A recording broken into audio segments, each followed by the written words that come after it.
ഭാഗമായി ഒരു ചെറിയ സ്പാർക്കിൽ തുടങ്ങിയ നമ്മുടെ എംപാഷ്യ ഗ്ലോബല് ഇന്ന് വളർന്ന് ശൈലജ ടീച്ചർ ബഹുമാനപ്പെട്ട മന്ത്രി ഉദ്ഘാടനം ചെയ്തതിനു ശേഷം വളരെ പ്രഗത്ഭരായിട്ടുള്ള എത്രയോ ആളുകൾ എല്ലാ മാസവും 3-ാമത്തെ ശനിയാഴ്ച ഇതേ സമയത്ത് നമ്മളോട് സംസാരിക്കുകയും നമ്മളെ കൂടുതൽ ഉണർത്തുകയും ചെയ്യുന്ന ഒരുപാട് സംഭവങ്ങളും ഒരുപാട് ദിവസങ്ങളും നമുക്കുണ്ടായിട്ടുണ്ട്.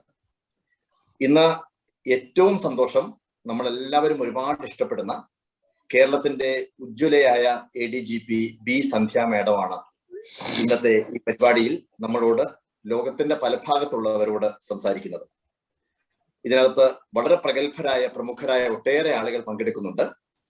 സന്ധ്യ മേഡത്തിന്റെ അറിവിലേക്കായി ഞാൻ പറയുകയാണ്, എംപാഷ്യ ഗ്ലോബൽ എന്ന് പറയുന്നത് വളരെ ചെറിയ രീതിയിൽ ആരംഭിച്ച് അതേസമയം ഇന്ന് വളരെ മഹത്തായ രീതിയിലേക്ക് വളർന്നുകൊണ്ടിരിക്കുന്ന അമേരിക്ക കേന്ദ്രമായിട്ടൊരു ഒരു പ്രസ്ഥാനമാണ്. പ്രത്യേകിച്ച് കുടുംബാന്തരീക്ഷം ഏറ്റവും സുന്ദരവും ഏറ്റവും മനോഹരവുമാക്കുക എന്ന ലക്ഷ്യത്തോടു കൂടിയാണ് ഈ എംപാഷ്യ ഗ്ലോബൽ പ്രവർത്തിച്ചുകൊണ്ടിരിക്കുന്നത്. ബഹുമാനപ്പെട്ട സന്ധ്യ മേഡത്തിനെ ഞാൻ നിങ്ങൾക്ക് പരിചയപ്പെടുത്തേണ്ട ആവശ്യമില്ല എന്നെനിക്ക് തോന്നുന്നു, എല്ലാവർക്കും വളരെ കൃത്യമായിട്ട് അറിയാവുന്നതാണ്. അതേസമയം ADGP എന്നതിലപ്പുറം, കേരളത്തിന്റെ ADGP എന്നതിലപ്പുറം നമുക്ക് എല്ലാവർക്കും അറിയാവുന്ന, നമ്മൾ എടുത്തു പറയുന്ന ഏറ്റവും പ്രധാനപ്പെട്ട കാര്യം, ഈ തിരക്കിട്ട ജോലി തിരക്കിനിടയിലും ഒരുപാട് സാഹിത്യ സൃഷ്ടിയിലൂടെ കേരളത്തെ മുഴുവൻ ഉണർത്തിയിട്ടുള്ള ഒരു പ്രഗത്ഭയായ എഴുത്തുകാരി കൂടിയാണ് സന്ധ്യ മേഡം. ഞാൻ പലപ്പോഴും മേഡത്തിന് ഞാൻ പരിചയപ്പെട്ടിട്ട് ഒരുപാട് വർഷങ്ങളായിട്ടുള്ള ബന്ധമുണ്ട്. ഞാൻ പലപ്പോഴും എൻ്റെ നാവിൽ ചേച്ചി എന്ന് വിളിക്കാനാണ് പലപ്പോഴും എനിക്കിഷ്ടം. അത്രമാത്രം ഞാൻ സ്നേഹിക്കുകയും ആരാധിക്കുകയും ചെയ്യുന്ന ഒരു വ്യക്തിയാണ് സന്ധ്യ മേഡം. പക്ഷേ ഔദ്യോഗികമായി അവർ ADGP ആയതുകൊണ്ട് ഞാൻ പലപ്പോഴും മാഡം എന്നാണ് വിളിച്ചുകൊണ്ടിരിക്കുന്നത്. പക്ഷെ മനസ്സിൽ അപ്പോഴും ചേച്ചി എന്നാണ് ഞാൻ പലപ്പോഴും അഡ്രസ് ചെയ്തുകൊണ്ടിരിക്കുന്നത് എൻ്റെ മനസ്സിനകത്ത്. നിങ്ങൾക്ക് ഒരുപക്ഷെ നീലക്കൊടുവേലിയുടെ കാവൽക്കാരി എന്ന് പറയുന്ന നോവൽ നിങ്ങൾ വായിച്ചിട്ടുണ്ടോ എന്നറിയില്ല. കവിത, കഥ, ചിത്രരചന തുടങ്ങിയതിലപ്പുറം അതിമനോഹരമായൊരു നോവലാണ് നീലക്കൊടുവേലിയുടെ കാവൽക്കാരി. അത് ഇടശ്ശേരി അവാർഡ് കിട്ടിയിട്ടുള്ള ഒരു നോവലാണ്. അതിന്റെ അവതാരിക എഴുതിയിട്ടുള്ളത് ശ്രീ MT വാസുദേവൻ നായരാണ്. MT വാസുദേവൻ നായർ പലപ്പോഴും പറഞ്ഞിട്ടുള്ളൊരു കാര്യമുണ്ട്, എഴുത്തുകാർ ഉപയോഗിക്കുന്ന വാക്കുകൾ എല്ലാവർക്കും അറിയാവുന്നതാണ്, പക്ഷേ ആ വാക്കുകളെ ഒരു പ്രത്യേക രീതിയിൽ അടുക്കി വെക്കുന്ന സമയത്ത് അവിടെ ഇന്ദ്രജാലം സംഭവിക്കുന്നു എന്ന് MT സാറ് ഏതോ ഒരു പ്രസംഗത്തിൽ പറഞ്ഞതായിട്ട് എനിക്ക് ഓർമ്മയുണ്ട്. ആ വാക്കുകളെ കൃത്യമായ രീതിയിൽ അടുക്കി വെച്ച് അതിമനോഹരമായ ഇന്ദ്രജാലം സൃഷ്ടിക്കാൻ കഴിവുള്ള ഒരു വ്യക്തിയാണ് സന്ധ്യ മേഡം. ഈ തിരക്കിനിടയിൽ എങ്ങനെയാണ് ഇത്രമാത്രം കവിതകളും ഇത്രമാത്രം കഥകളും ചിത്രരചനയും അതുപോലെ തന്നെ ബോധമൊക്കെ സൃഷ്ടിക്കുവാൻ സാധിക്കുന്നത് എന്ന് നമുക്കറിയില്ല. പലപ്പോഴും എനിക്ക് തോന്നുന്നത് അവർ കൈകാര്യം ചെയ്യുന്ന ഒരുപാട് കാര്യങ്ങൾ, കേരളത്തിലെ ഏറ്റവും വിവാദമുണ്ടാക്കിയിട്ടുള്ള ഒരുപാട് കേസുകൾ, ആ കേസുകൾ മുഴുവൻ അന്വേഷിച്ചത് സന്ധ്യ മേഡത്തിന്റെ നേതൃത്വത്തിലായിരുന്നു. വളരെ നിഷ്പക്ഷമായ രീതിയിൽ കേരളത്തിലെ ജനത മുഴുവൻ അംഗീകരിക്കുന്ന രീതിയിൽ അതിന്റെ കേസ് ഫയലുകൾ കൈകാര്യം ചെയ്തത് സന്ധ്യ മേഡമായിരുന്നു. തീർച്ചയായിട്ടും അതിനപ്പുറം നമ്മൾ കാണേണ്ടത് വളരെ നിർമ്മലമായ, വളരെ സ്നേഹമുള്ള ഒരു ഹൃദയമുള്ള വ്യക്തിയാണ് സന്ധ്യ മേഡം. ഈ ഒരു ADGP എന്നൊക്കെ പറയുന്ന സമയത്ത് സന്ധ്യ മേഡം യൂണിഫോം ഒക്കെ ഇട്ട് നടക്കുമ്പോഴും കേസ് അന്വേഷിക്കുന്ന സമയത്തൊക്കെ നമ്മൾ ഉണ്ടാവുന്ന ആ ഒരു മാനസികാവസ്ഥയിൽ നിന്ന് വ്യത്യസ്തമായി ഒരു അമ്മയും ഒരു ഭാര്യയും ഒരു സഹോദരിയും ഒക്കെയായി നമ്മളോട് അത്രമാത്രം ഹൃദയത്തോട് ചേർന്ന് നിൽക്കുന്ന ഒരു വ്യക്തിയാണ്. ഈ ഞാൻ നേരത്തെ പറഞ്ഞ പോലെ തന്നെ നീലക്കൊടുവേലിയുടെ കാവൽക്കാരി എന്ന് പറയുന്ന നോവലിനകത്ത് മീനച്ചിലാറിലൂടെ ഒഴുകിയെത്തുന്ന നീലക്കൊടുവേലി കയ്യിലെത്തുമെന്ന് സ്വപ്നം കണ്ട് നടന്ന ഒരു നാടൻ പെൺകുട്ടിയുണ്ട്, സുജാത എന്ന് പറയുന്നത്. അപ്പോ MT വാസുദേവൻ നായർ തന്നെ ചോദിക്കുന്നുണ്ട്, ഈ സുജാതയാണോ ബി സന്ധ്യ IPS എന്ന് പലപ്പോഴും ചോദിക്കുന്നുണ്ട്. അപ്പോ ആ ഒരു സുജാതയുടെ നൈർമല്യവും ഒരു കാത്തിരിപ്പും സ്വപ്നങ്ങളുമുള്ള ഒരു സാധാരണ പെൺകുട്ടി തീർച്ചയായിട്ടും ഈ ADGPയുടെ മനസ്സിനകത്ത് ഒളിഞ്ഞു കിടക്കുന്നുണ്ട്. നമ്മളെല്ലാവരും, ഞാനൊക്കെ പലപ്പോഴും ആരാധിക്കുന്നത് അവരുടെ കവിതകൾ എഴുതുന്ന സമയത്ത് ആ വരികളിൽ സൃഷ്ടിക്കുന്ന ഇന്ദ്രജാലത്തെയാണ്. കഥകൾ എഴുതുന്ന സമയത്ത് ആ വരികളിൽ സൃഷ്ടിക്കുന്ന ഇന്ദ്രജാലത്തെയാണ്. ഒരു ചിത്രം വരയ്ക്കുന്ന സമയത്ത് ആ ചിത്രത്തിന് ജീവനുണ്ടാക്കുന്ന രീതിയിൽ, ചിത്രത്തിന്റെ ആശയങ്ങൾ സംവദിക്കുന്ന രീതിയിലേക്ക് അത്ഭുതകരമായ ചിന്തകൾ നമ്മുടെ മനസ്സിലേക്ക് ഉണർത്തി ഉണ്ടാക്കുന്നതിന് വേണ്ടിയിട്ട് അവരെടുക്കുന്ന ആ ഒരു മാനസികാവസ്ഥയാണ് ഞാൻ പലപ്പോഴും ആരാധിക്കുന്നത്. എന്തായാലും ഇന്ന് നമുക്ക് വളരെ സന്തോഷമുള്ള ഒരു ദിവസമാണ്. കേരളത്തിന്റെ പ്രിയപ്പെട്ട ADGP ഇന്ന് അദ്ദേഹം ഫയർ ഡിപ്പാർട്ട്മെന്റിലാണ് വർക്ക് ചെയ്തുകൊണ്ടിരിക്കുന്നത്. തീർച്ചയായിട്ടും ഇന്ന് നമ്മളോട് സംസാരിക്കുവാനും നമ്മളോട് എംപാഷ്യ ഗ്ലോബലിന്റെ പ്രിയപ്പെട്ട കുടുംബാംഗങ്ങളോട് കുടുംബാന്തരീക്ഷത്തെ കുറിച്ച് സംസാരിക്കുവാനും സന്ധ്യ മേഡം വന്നതിനകത്ത് ഒരുപാട് സന്തോഷമുണ്ട്. ബെന്നിച്ചായനോട് സന്ധ്യ മേഡത്തിന് എങ്ങനെയെങ്കിലും വിളിക്കാൻ സാധിക്കുമോ എന്ന് ചോദിച്ചിരുന്നു മുമ്പൊരിക്കൽ. അപ്പോ ഞാൻ പറഞ്ഞു ഞാൻ ചോദിക്കാം എന്ന് പറഞ്ഞു. ഞാനൊരു ദിവസം ഫോണിൽ വിളിച്ച് ചോദിച്ചു. ഉടനെ തന്നെ ഒന്നും ആലോചിക്കാതെ യെസ് എന്ന് പറയുകയും ഇന്ന് ഈ പരിപാടിയിൽ കൃത്യസമയത്ത് നമ്മളോടൊപ്പം ചേരുകയും ചെയ്ത സന്ധ്യ മാഡത്തിനെ വളരെയധികം സ്നേഹത്തോടു കൂടി, അതിലപ്പുറം ഒരുപാട് ആരാധനയോടുകൂടി ഞാൻ ഈ ഒരു എംപാഷ്യ ഗ്ലോബലിന്റെ ഈ ഒരു സൂം മീറ്റിംഗിലേക്ക് സ്വാഗതം ചെയ്യുന്നു. ഒരു 15 മിനിറ്റോളം സന്ധ്യ മാഡം നമ്മളോട് സംസാരിക്കും. അതിനുശേഷം നിങ്ങൾക്ക് ആർക്കെങ്കിലും മാഡത്തിനോട് ചോദ്യങ്ങൾ ചോദിക്കാനുണ്ടെങ്കിൽ വളരെ ചുരുങ്ങിയ വാക്കുകളിൽ മാത്രം ആ ചോദ്യങ്ങൾ ചോദിച്ച് നമുക്ക് അടുത്ത സെഷനിലേക്ക് പോവാം. എന്തായാലും സ്നേഹത്തോടു കൂടി ഒരുപാട് ചേർന്ന് നിന്നുകൊണ്ട് സന്ധ്യ മാഡത്തിനെ സവിനയം നമ്മുടെ ഈ പരിപാടിയിലേക്ക് സ്വാഗതം ചെയ്യുന്നു. നന്ദി ശ്രീ ഗോപിനാഥ്. ഈ മീറ്റിംഗിൽ പങ്കെടുക്കുന്ന ലോകമെമ്പാടുമുള്ള പ്രിയമുള്ള മലയാളി സുഹൃത്തുക്കളെ, എല്ലാവർക്കും എൻ്റെ വിനീതമായ നമസ്കാരം. നമ്മുടെ കുടുംബങ്ങളിൽ സമാധാനവും സന്തോഷവും കൊണ്ടുവരിക എന്നുള്ള സതുദ്ദേശത്തോടു കൂടി നടത്തുന്ന ഒരു സംഘടനയാണ് എംപാഷ്യ ഗ്ലോബൽ എന്നറിയുന്നതിൽ ഏറെ സന്തോഷമുണ്ട്. പ്രത്യേകിച്ച് വീടിനുള്ളിൽ തന്നെ നടക്കുന്ന അക്രമത്തിലൂടെ സ്ത്രീകൾ കൊല്ലപ്പെടുന്ന സംഭവം വരെ ഉണ്ടാകുന്നു. അതൊക്കെ ഒഴിവാക്കുന്നതിന് വേണ്ടിയിട്ട് നമ്മൾ മനസ്സിലാക്കേണ്ട ഒരു കാര്യം, ലോകത്തെമ്പാടും നടക്കുന്ന ഹോമിസൈഡ് എടുത്തു നോക്കിക്കഴിഞ്ഞു കഴിഞ്ഞാല് ആ ഹോമിസൈഡ് മൂലം മരിക്കുന്ന സ്ത്രീകളുടെ സംഖ്യ എടുത്തു നോക്കിക്കഴിഞ്ഞു കഴിഞ്ഞാല് അത് ഏറ്റവും കൂടുതൽ സ്വന്തം ലൈഫ് പാർട്ട്ണറിൽ നിന്ന് തന്നെയാണ്. ഇത് റിസർച്ച് ചെയ്ത് കണ്ടുപിടിച്ചിട്ടുള്ളൊരു കാര്യമാണ്. വളരെ ആശങ്കപ്പെടുത്തുകയും ആകുലപ്പെടുത്തുകയും ചെയ്യുന്ന ഒരു കാര്യം തന്നെയാണിത്. അതുകൊണ്ട് തന്നെ നമ്മുടെ വീടിന്റെ അകത്തളങ്ങൾ സുരക്ഷിതമാവാനായി സ്ത്രീകൾ ഒരുപാട് മുൻകരുതലുകൾ എടുക്കേണ്ടതുണ്ട്. ഓരോ രാജ്യത്തും അതിനു വേണ്ടിയിട്ട് വളരെയധികം നിയമങ്ങളുണ്ട്. നിയമങ്ങളുടെ കുറവ് കൊണ്ടല്ല, അജ്ഞത കൊണ്ടാണ് പലപ്പോഴും നമുക്ക് വേണ്ട നടപടികൾ എടുക്കാനായിട്ട് സാധിക്കാതെ പോകുന്നത്. അപ്പൊ നിലവിലുള്ള നിയമങ്ങൾ എന്താണെന്നുള്ളതിനെ കുറിച്ചുള്ള അവബോധം സൃഷ്ടിക്കുന്നതിന് വേണ്ടിയിട്ട് ഓരോ രാജ്യത്തെ നിയമം വ്യത്യസ്തമായിരിക്കും. അപ്പൊ അത് മനസ്സിലാക്കി ഏതൊക്കെ രാജ്യങ്ങളിലാണ് ഇന്ത്യൻ ഡയസ്പോറ അല്ലെങ്കിൽ നമ്മുടെ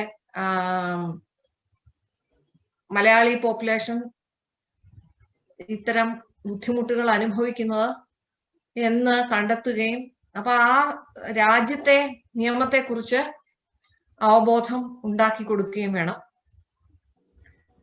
എല്ലാത്തിലും ഉപരിയായിട്ട് എനിക്ക് തോന്നുന്നത് സ്ത്രീകളുടെ ഒരു കൂട്ടായ്മ ഉണ്ടാവുന്നത് നല്ലതായിരിക്കും. ഇത്തരം കാര്യങ്ങളെല്ലാം പങ്കുവെക്കാനായിട്ട് ഇതിന് എന്താണ് സൊല്യൂഷൻ എന്ന് കണ്ടെത്തുന്നതിനെ കുറിച്ച്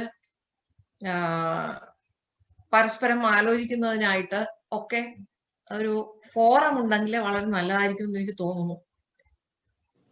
അപ്പൊ ഇത്തരം ഒരു ഫോറം ഇവിടെ നമ്മൾ ഓർഗനൈസ് ചെയ്യുമ്പോൾ അതിന്റെ തുടർച്ചയായിട്ട് ഒരുപക്ഷെ നമുക്ക് ലോകമെമ്പാടുമുള്ള മലയാളി സ്ത്രീകൾക്ക് പങ്കെടുക്കാൻ പറ്റുന്ന ഒരു ഫോറമായിട്ട് അതിനെ ഡെവലപ്പ് ചെയ്ത് കഴിഞ്ഞാൽ അതിലെ ചില സെഷൻസ് നമുക്ക് ഇത്തരം ഗാർഹിക പീഡനങ്ങൾ അല്ലെങ്കിൽ വീട്ടിലുണ്ടാകുന്ന മറ്റു പ്രശ്നങ്ങൾ ഇതൊക്കെ സോൾവ് ചെയ്യുന്ന കാര്യങ്ങൾക്ക് വേണ്ടിയിട്ട് മാറ്റിവെക്കാൻ പറ്റും.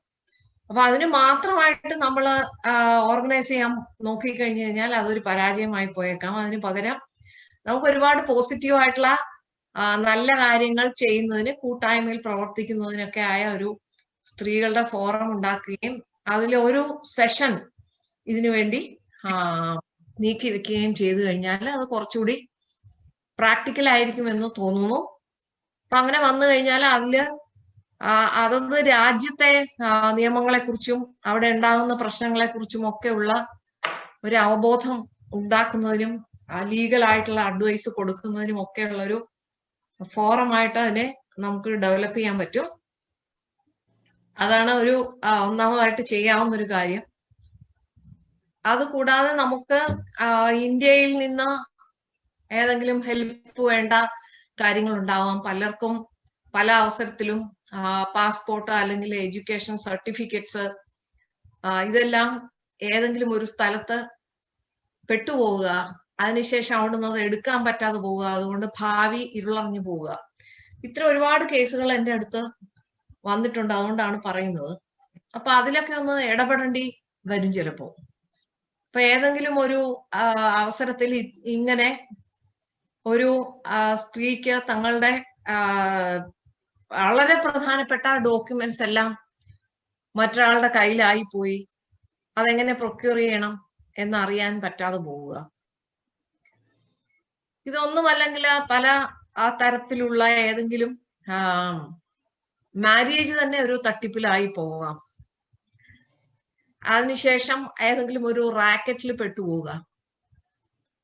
അപ്പൊ ഇങ്ങനെയുള്ള പല കേസുകളും കണ്ടിട്ടുള്ളത് കൊണ്ടാണ് ഞാൻ പറയുന്നത്. ആ ഒരു റാക്കറ്റിലൊക്കെ പോയിട്ട് വളരെയധികം വലിയ ബുദ്ധിമുട്ട് അനുഭവിക്കുന്ന സ്ത്രീകൾ വന്ന് അവരുടെ ബുദ്ധിമുട്ടുകൾ പലപ്പോഴും പറഞ്ഞിട്ടുണ്ട്.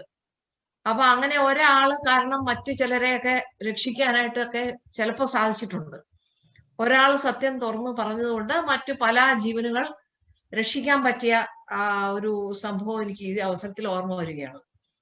അപ്പൊ ഇതിന് പലതരത്തിലുള്ള പ്രശ്നങ്ങളാണ്. അതേപോലെ തന്നെ ഈ സൈബർ സ്പേസിലുള്ള ഒരുപാട് ബുദ്ധിമുട്ടുകള് സ്ത്രീകള് അനുഭവിക്കുന്നുണ്ട്. അപ്പൊ അതിനകത്ത് ഏറ്റവും ശ്രദ്ധിക്കേണ്ട ഒരു കാര്യം എന്ന് പറഞ്ഞു കഴിഞ്ഞാൽ, ആ സൈബർ സ്പേസില് എന്തെങ്കിലും ബ്ലാക്ക് മെയിലിംഗ് പോലെയുള്ള സംഭവം, അല്ലെങ്കിൽ അനുബന്ധമായിട്ടുള്ള പല തരത്തിലുള്ള സെക്സ്റ്റോർഷൻ എന്ന് പറയുന്ന സംഭവം അങ്ങനെയെല്ലാം ഉണ്ടായി കഴിഞ്ഞു കഴിഞ്ഞാല് അത് മറച്ചു വെക്കുന്ന ഒരു പ്രവണതയാണ് നമ്മൾ അവസാനിപ്പിക്കേണ്ടത്. അതിൽ നിന്ന് പുറത്ത് ചാടണമെങ്കിൽ ആ കാര്യം നിയമത്തിന്റെ മുമ്പിൽ കൊണ്ടുവരിക തന്നെ വേണം. ഞാൻ പലപ്പോഴും കണ്ടിട്ടുള്ള ഒരു കാര്യം, കുറച്ച് വൈകിട്ട് ചിലര് നമ്മുടെ അടുത്തെത്തുമ്പോ അവരെ അയ്യോ പോലീസിന്റെ അടുത്ത് പോകരുത് എന്ന് പലപ്പോഴും ഉപദേശിക്കുന്നത് നല്ല വിവരവും വിദ്യാഭ്യാസവും ഒക്കെ ഉള്ള ആളുകളാണ്. അപ്പൊ അത് അങ്ങനെ ഒരു മിഥ്യാധാരണ കൊണ്ട് പലർക്കും വളരെ താമസിച്ച് മാത്രം നിയമപരിരക്ഷ തേടേണ്ടി വരുന്നതും കണ്ടിട്ടുണ്ട്. അപ്പൊ അതിൽ നിന്ന് പിന്തിരിപ്പിക്കാനായിട്ട് നോക്കുന്നതിനെ മുഴുവനായിട്ട് ഞാൻ കുറ്റപ്പെടുത്തുകയല്ല. കാരണം സമൂഹത്തിന്റെ ഒരു ഗതി അതാണ്. സമൂഹത്തിലെ പ്രത്യേകിച്ചും കുറച്ച് ഉയർന്ന തട്ടിൽ നിൽക്കുന്നവരും വളരെയധികം സ്വാധീനമുള്ളതുമായ വ്യക്തികൾക്കെതിരെ നമുക്ക് ഏതെങ്കിലും വിധത്തിലുള്ള ഒരു പരാതി ഉണ്ടായെന്നുണ്ടെങ്കിൽ ആ പരാതി മുൻപോട്ട് കൊണ്ടുപോകുമ്പോൾ ഒരുപാട് മുള്ളുകളാണ് ആ പാതയിൽ മൊത്തം ഉണ്ടാകുക. അപ്പൊ അത്തരം മുള്ളുകളെ പേടിച്ചിട്ടാണ് ഇങ്ങനെ അയ്യോ അത് ഒഴിവാക്കുന്നതല്ലേ നല്ലതെന്നുള്ള ഉപദേശം പലരും കൊടുക്കുന്നത്. പക്ഷേ തൻ്റെ ഇടത്തോടു കൂടി ഇത് നമ്മൾ നേരിട്ടില്ല എന്നുണ്ടെങ്കിൽ തീർച്ചയായിട്ടും അത് വലിയ ആപത്താണ്. അപ്പൊ അതങ്ങ് നോമായിട്ട് മാറുകയാണ്. പലപ്പോഴും ഞാൻ കണ്ടുവരുന്നത് അതാണ് നോം എന്ന് ചിന്തിക്കുകയാണ് ആളുകൾ. വലിയ വലിയ ആളുകൾക്കെതിരെയെല്ലാം ഇങ്ങനെ പരാതിയുമായിട്ട് നടക്കാനായിട്ട് ഈ സ്ത്രീക്ക് എങ്ങനെ ധൈര്യം വരുന്നു? അതുകൊണ്ട് അത് നിരുത്സാഹപ്പെടുത്തേണ്ടതാണ് എന്ന സമൂഹത്തിൽ പൊതുവെ ഒരു ചിന്തയുണ്ട്. അപ്പൊ അതില് പേടിച്ചിരിക്കുന്നവരാണ് മിക്കവാറും ഇതിനകത്ത് വിക്ടിമായിട്ടുള്ളവർ വളരെയധികം പേടിച്ചിരിക്കുന്നതാണ് കാണുന്നത്. അപ്പൊ അടിച്ചമർത്തൽ കൂടുന്നതനുസരിച്ച് ഇവരുടെ പേടി കൂടി വരുന്നു. അപ്പൊ ആ പേടിയിൽ നിന്നുള്ള ഒരു മോചനമാണ് വേണ്ടത്. ഒരു സപ്പോർട്ട് സിസ്റ്റം ഉണ്ട്. ക്രിമിനൽ ജസ്റ്റിസിന് സിസ്റ്റത്തിന് പുറത്തൊരു സപ്പോർട്ട് സിസ്റ്റം ഉണ്ട് എന്ന് വന്നു കഴിഞ്ഞാൽ അതിന് വലിയ ഒരു ഇമ്പാക്ട് നമ്മുടെ ജീവിതത്തിൽ ഉണ്ടാവും. ലോകമാകെയുള്ള മലയാളി സ്ത്രീകളുടെ കാര്യത്തിൽ അത് വലിയ വലിയ ഒരു ഇമ്പാക്ട് തന്നെ ഉണ്ടാക്കും എന്നുള്ള കാര്യത്തില് യാതൊരു സംശയവും ഇല്ല. പ്രത്യേകിച്ച് ക്രിമിനൽ ജസ്റ്റിസിനകത്ത് തന്നെ നിൽക്കുന്ന എന്നെ പോലെ ഉള്ളവർ തന്നെ ഫേസ് ചെയ്യുന്നത് വലിയ പ്രതിബന്ധങ്ങളാണ്. അപ്പൊ അത്തരം പ്രതിബന്ധങ്ങളെയൊക്കെ നേരിട്ടുകൊണ്ടാണ് ഞങ്ങളെപ്പോലുള്ളവർ ഈ കേസുമായിട്ട് മുൻപോട്ട് പോകുന്നതും അതിന്റെ ഒരു ലോജിക്കൽ കൺക്ലൂഷനിലേക്ക് എത്തിക്കാനായിട്ട് ശ്രമിക്കുന്നു. അപ്പൊ അതിൽ വരുന്ന എതിർപ്പുകൾ തന്നെ അതിഭീകരമാണ്. പക്ഷെ ഔട്ട്സൈഡ് ക്രിമിനൽ ജസ്റ്റിസ് സിസ്റ്റം ഒരു സപ്പോർട്ട് ഗ്രൂപ്പ് ഈ വിക്ടിമിന് ഉണ്ടായെന്നുണ്ടെങ്കിൽ ആ വിക്ടിമിന് അതുപോലെ ഈവൻ ക്രിമിനൽ ജസ്റ്റിസ് സിസ്റ്റത്തിനെ തന്നെ അതൊന്ന് ശക്തിപ്പെടുത്തും. ഇത്തരം ഒരു സപ്പോർട്ട് സിസ്റ്റമാണ് ഇന്നത്തെ വളരെ വലിയൊരു ആവശ്യമെന്ന് എനിക്ക് തോന്നുന്നു. ഈ സപ്പോർട്ട് സിസ്റ്റം ഇല്ലാത്തത് കൊണ്ട് വിക്ടിം വളരെ എന്താ പറയുക, നിസ്സഹായമായിട്ട് പോകുന്ന ഒരു കാഴ്ച പല കേസുകളിലും കണ്ടുവരുന്നുണ്ട്. നമുക്ക് അതിനാണ് ഒരു മാറ്റം വേണ്ടത്. അപ്പൊ അതിനാണ് ഇത്തരം ഒരു ഫോറം ഉണ്ടാക്കിയിരിക്കുന്നതെന്ന് ഞാൻ മനസ്സിലാക്കുന്നു. അപ്പൊ ആ ഒരു ഫോറത്തിൽ വളരെ വലിയൊരു സപ്പോർട്ട് സിസ്റ്റം ഡെവലപ്പ് ചെയ്യേണ്ടതുണ്ട്. അപ്പൊ ഒന്നാമതായിട്ട് ആദ്യത്തെ ലെവലിൽ കൗൺസിലിംഗ്, അതുപോലെ തന്നെ പലപ്പോഴും കണ്ടിട്ടുള്ളൊരു കാര്യം, പാർട്ട്ണറിൽ ഒരാൾക്ക് സൈക്കോളജിക്കൽ ഇഷ്യൂസ് ഉണ്ടാവും, പ്രത്യേകിച്ച് depression, suicide tendency, obsessive compulsive ആയിട്ടുള്ള കുറെ അധികം ബിഹേവിയർ.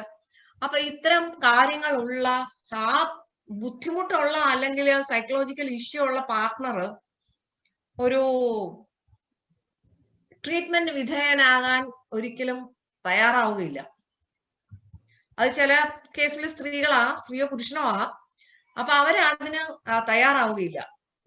അപ്പൊ തയ്യാറാകാതെ വരുന്നിടത്തോളം ഒരു ബോംബ് വെച്ച മുറിയിൽ ജീവിക്കുന്നതിന് തുല്യമായിട്ടുള്ള ജീവിതമാണ്. അപ്പൊ ഇതിന് പലയിടത്തും നമ്മുടെ രാജ്യത്താണെങ്കിലും അതിന് ഒരു നിയമപരമായ ഒരു പരിരക്ഷയില്ല. ഇങ്ങനെ ഒരു കാര്യമുണ്ടെങ്കിൽ അത് റിപ്പോർട്ട് ചെയ്യണം, അത് റിപ്പോർട്ട് ചെയ്ത് അതില് അവർക്ക് ട്രീറ്റ്മെന്റ് ഏർപ്പാട് ചെയ്യണം എന്നൊക്കെ നിയമമുള്ള രാജ്യങ്ങളുണ്ട്. പക്ഷെ ഇന്ത്യയിൽ അത്തരം ഒരു നിയമം ഇല്ല. അപ്പൊ ആ ഒരു ഇനിഷ്യൽ സ്റ്റേജില് കൗൺസിലിംഗ് ആവശ്യമുള്ള അല്ലെങ്കിൽ ഒരു സൈക്കോളജിക്കൽ ട്രീറ്റ്മെന്റ് ആവശ്യമുള്ള കേസുകൾ വരുമ്പോ നമ്മളൊരു ഹാർട്ടിന് ഒരു ബുദ്ധിമുട്ടുണ്ടെങ്കിൽ നമ്മൾ ഉടനെ പോയി ഒരു കാർഡിയോളജിസ്റ്റിനെ കാണും. എന്തിനാ, ഒരു സ്കിന്നിന് ഒരു ചെറിയ പ്രശ്നം വന്നു കഴിഞ്ഞാൽ എന്ത് ചെയ്യും, നമ്മൾ ഓടിപ്പോയി ഡെർമറ്റോളജിസ്റ്റിനെ കാണും. പക്ഷെ മാനസികമായിട്ട് നമുക്ക് എന്തെങ്കിലും ഒരു പ്രശ്നം ഉണ്ടെങ്കിൽ നമ്മൾ അതെല്ലാം മൂടി വെക്കും. അത് ഡോക്ടറെ കാണേണ്ട കാര്യമല്ല എന്നുള്ള ഒരു പൊതുവെ ഉള്ളൊരു ധാരണയാണ്. അല്ലെങ്കിൽ അതിന് ഒരു സ്റ്റിഗ്മ, നമുക്കതൊരു വളരെ ഒരു സ്റ്റിഗ്മ ഉള്ള കാര്യമായിട്ടാണ് നമ്മൾ അതിനെ കാണുന്നത്. അപ്പൊ അതൊരു വലിയ ഒരു ബുദ്ധിമുട്ടാണ് ഇതുകൊണ്ട് ഉണ്ടാകുന്നത്.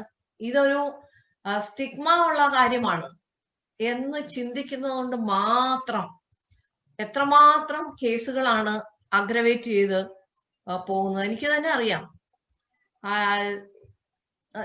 പരിചയമുള്ള സൈക്കാട്രിസ്റ്റുകളുടെ സഹായത്തോടു കൂടി ഇങ്ങനെ പാർട്ട്ണർക്ക് ട്രീറ്റ്മെന്റ് കൊടുക്കാൻ എക്സ്റ്റെൻഡ് ചെയ്യാനായിട്ട് ചില വളരെ ചുരുങ്ങിയ കേസുകളിലെങ്കിലും എനിക്ക് സാധിച്ചിട്ടുണ്ട്. അതോടുകൂടി ആ കുടുംബം രക്ഷപ്പെട്ട് സന്തോഷമായിട്ട് പിന്നീട് ഭാര്യയും ഭർത്താവും കുട്ടികളും കൂടെ എന്നെ വന്ന് കണ്ടുപോയ എത്രയോ സംഭവങ്ങളുണ്ട്. പക്ഷെ അത് നമ്പർ ചുരുക്കമാണ്.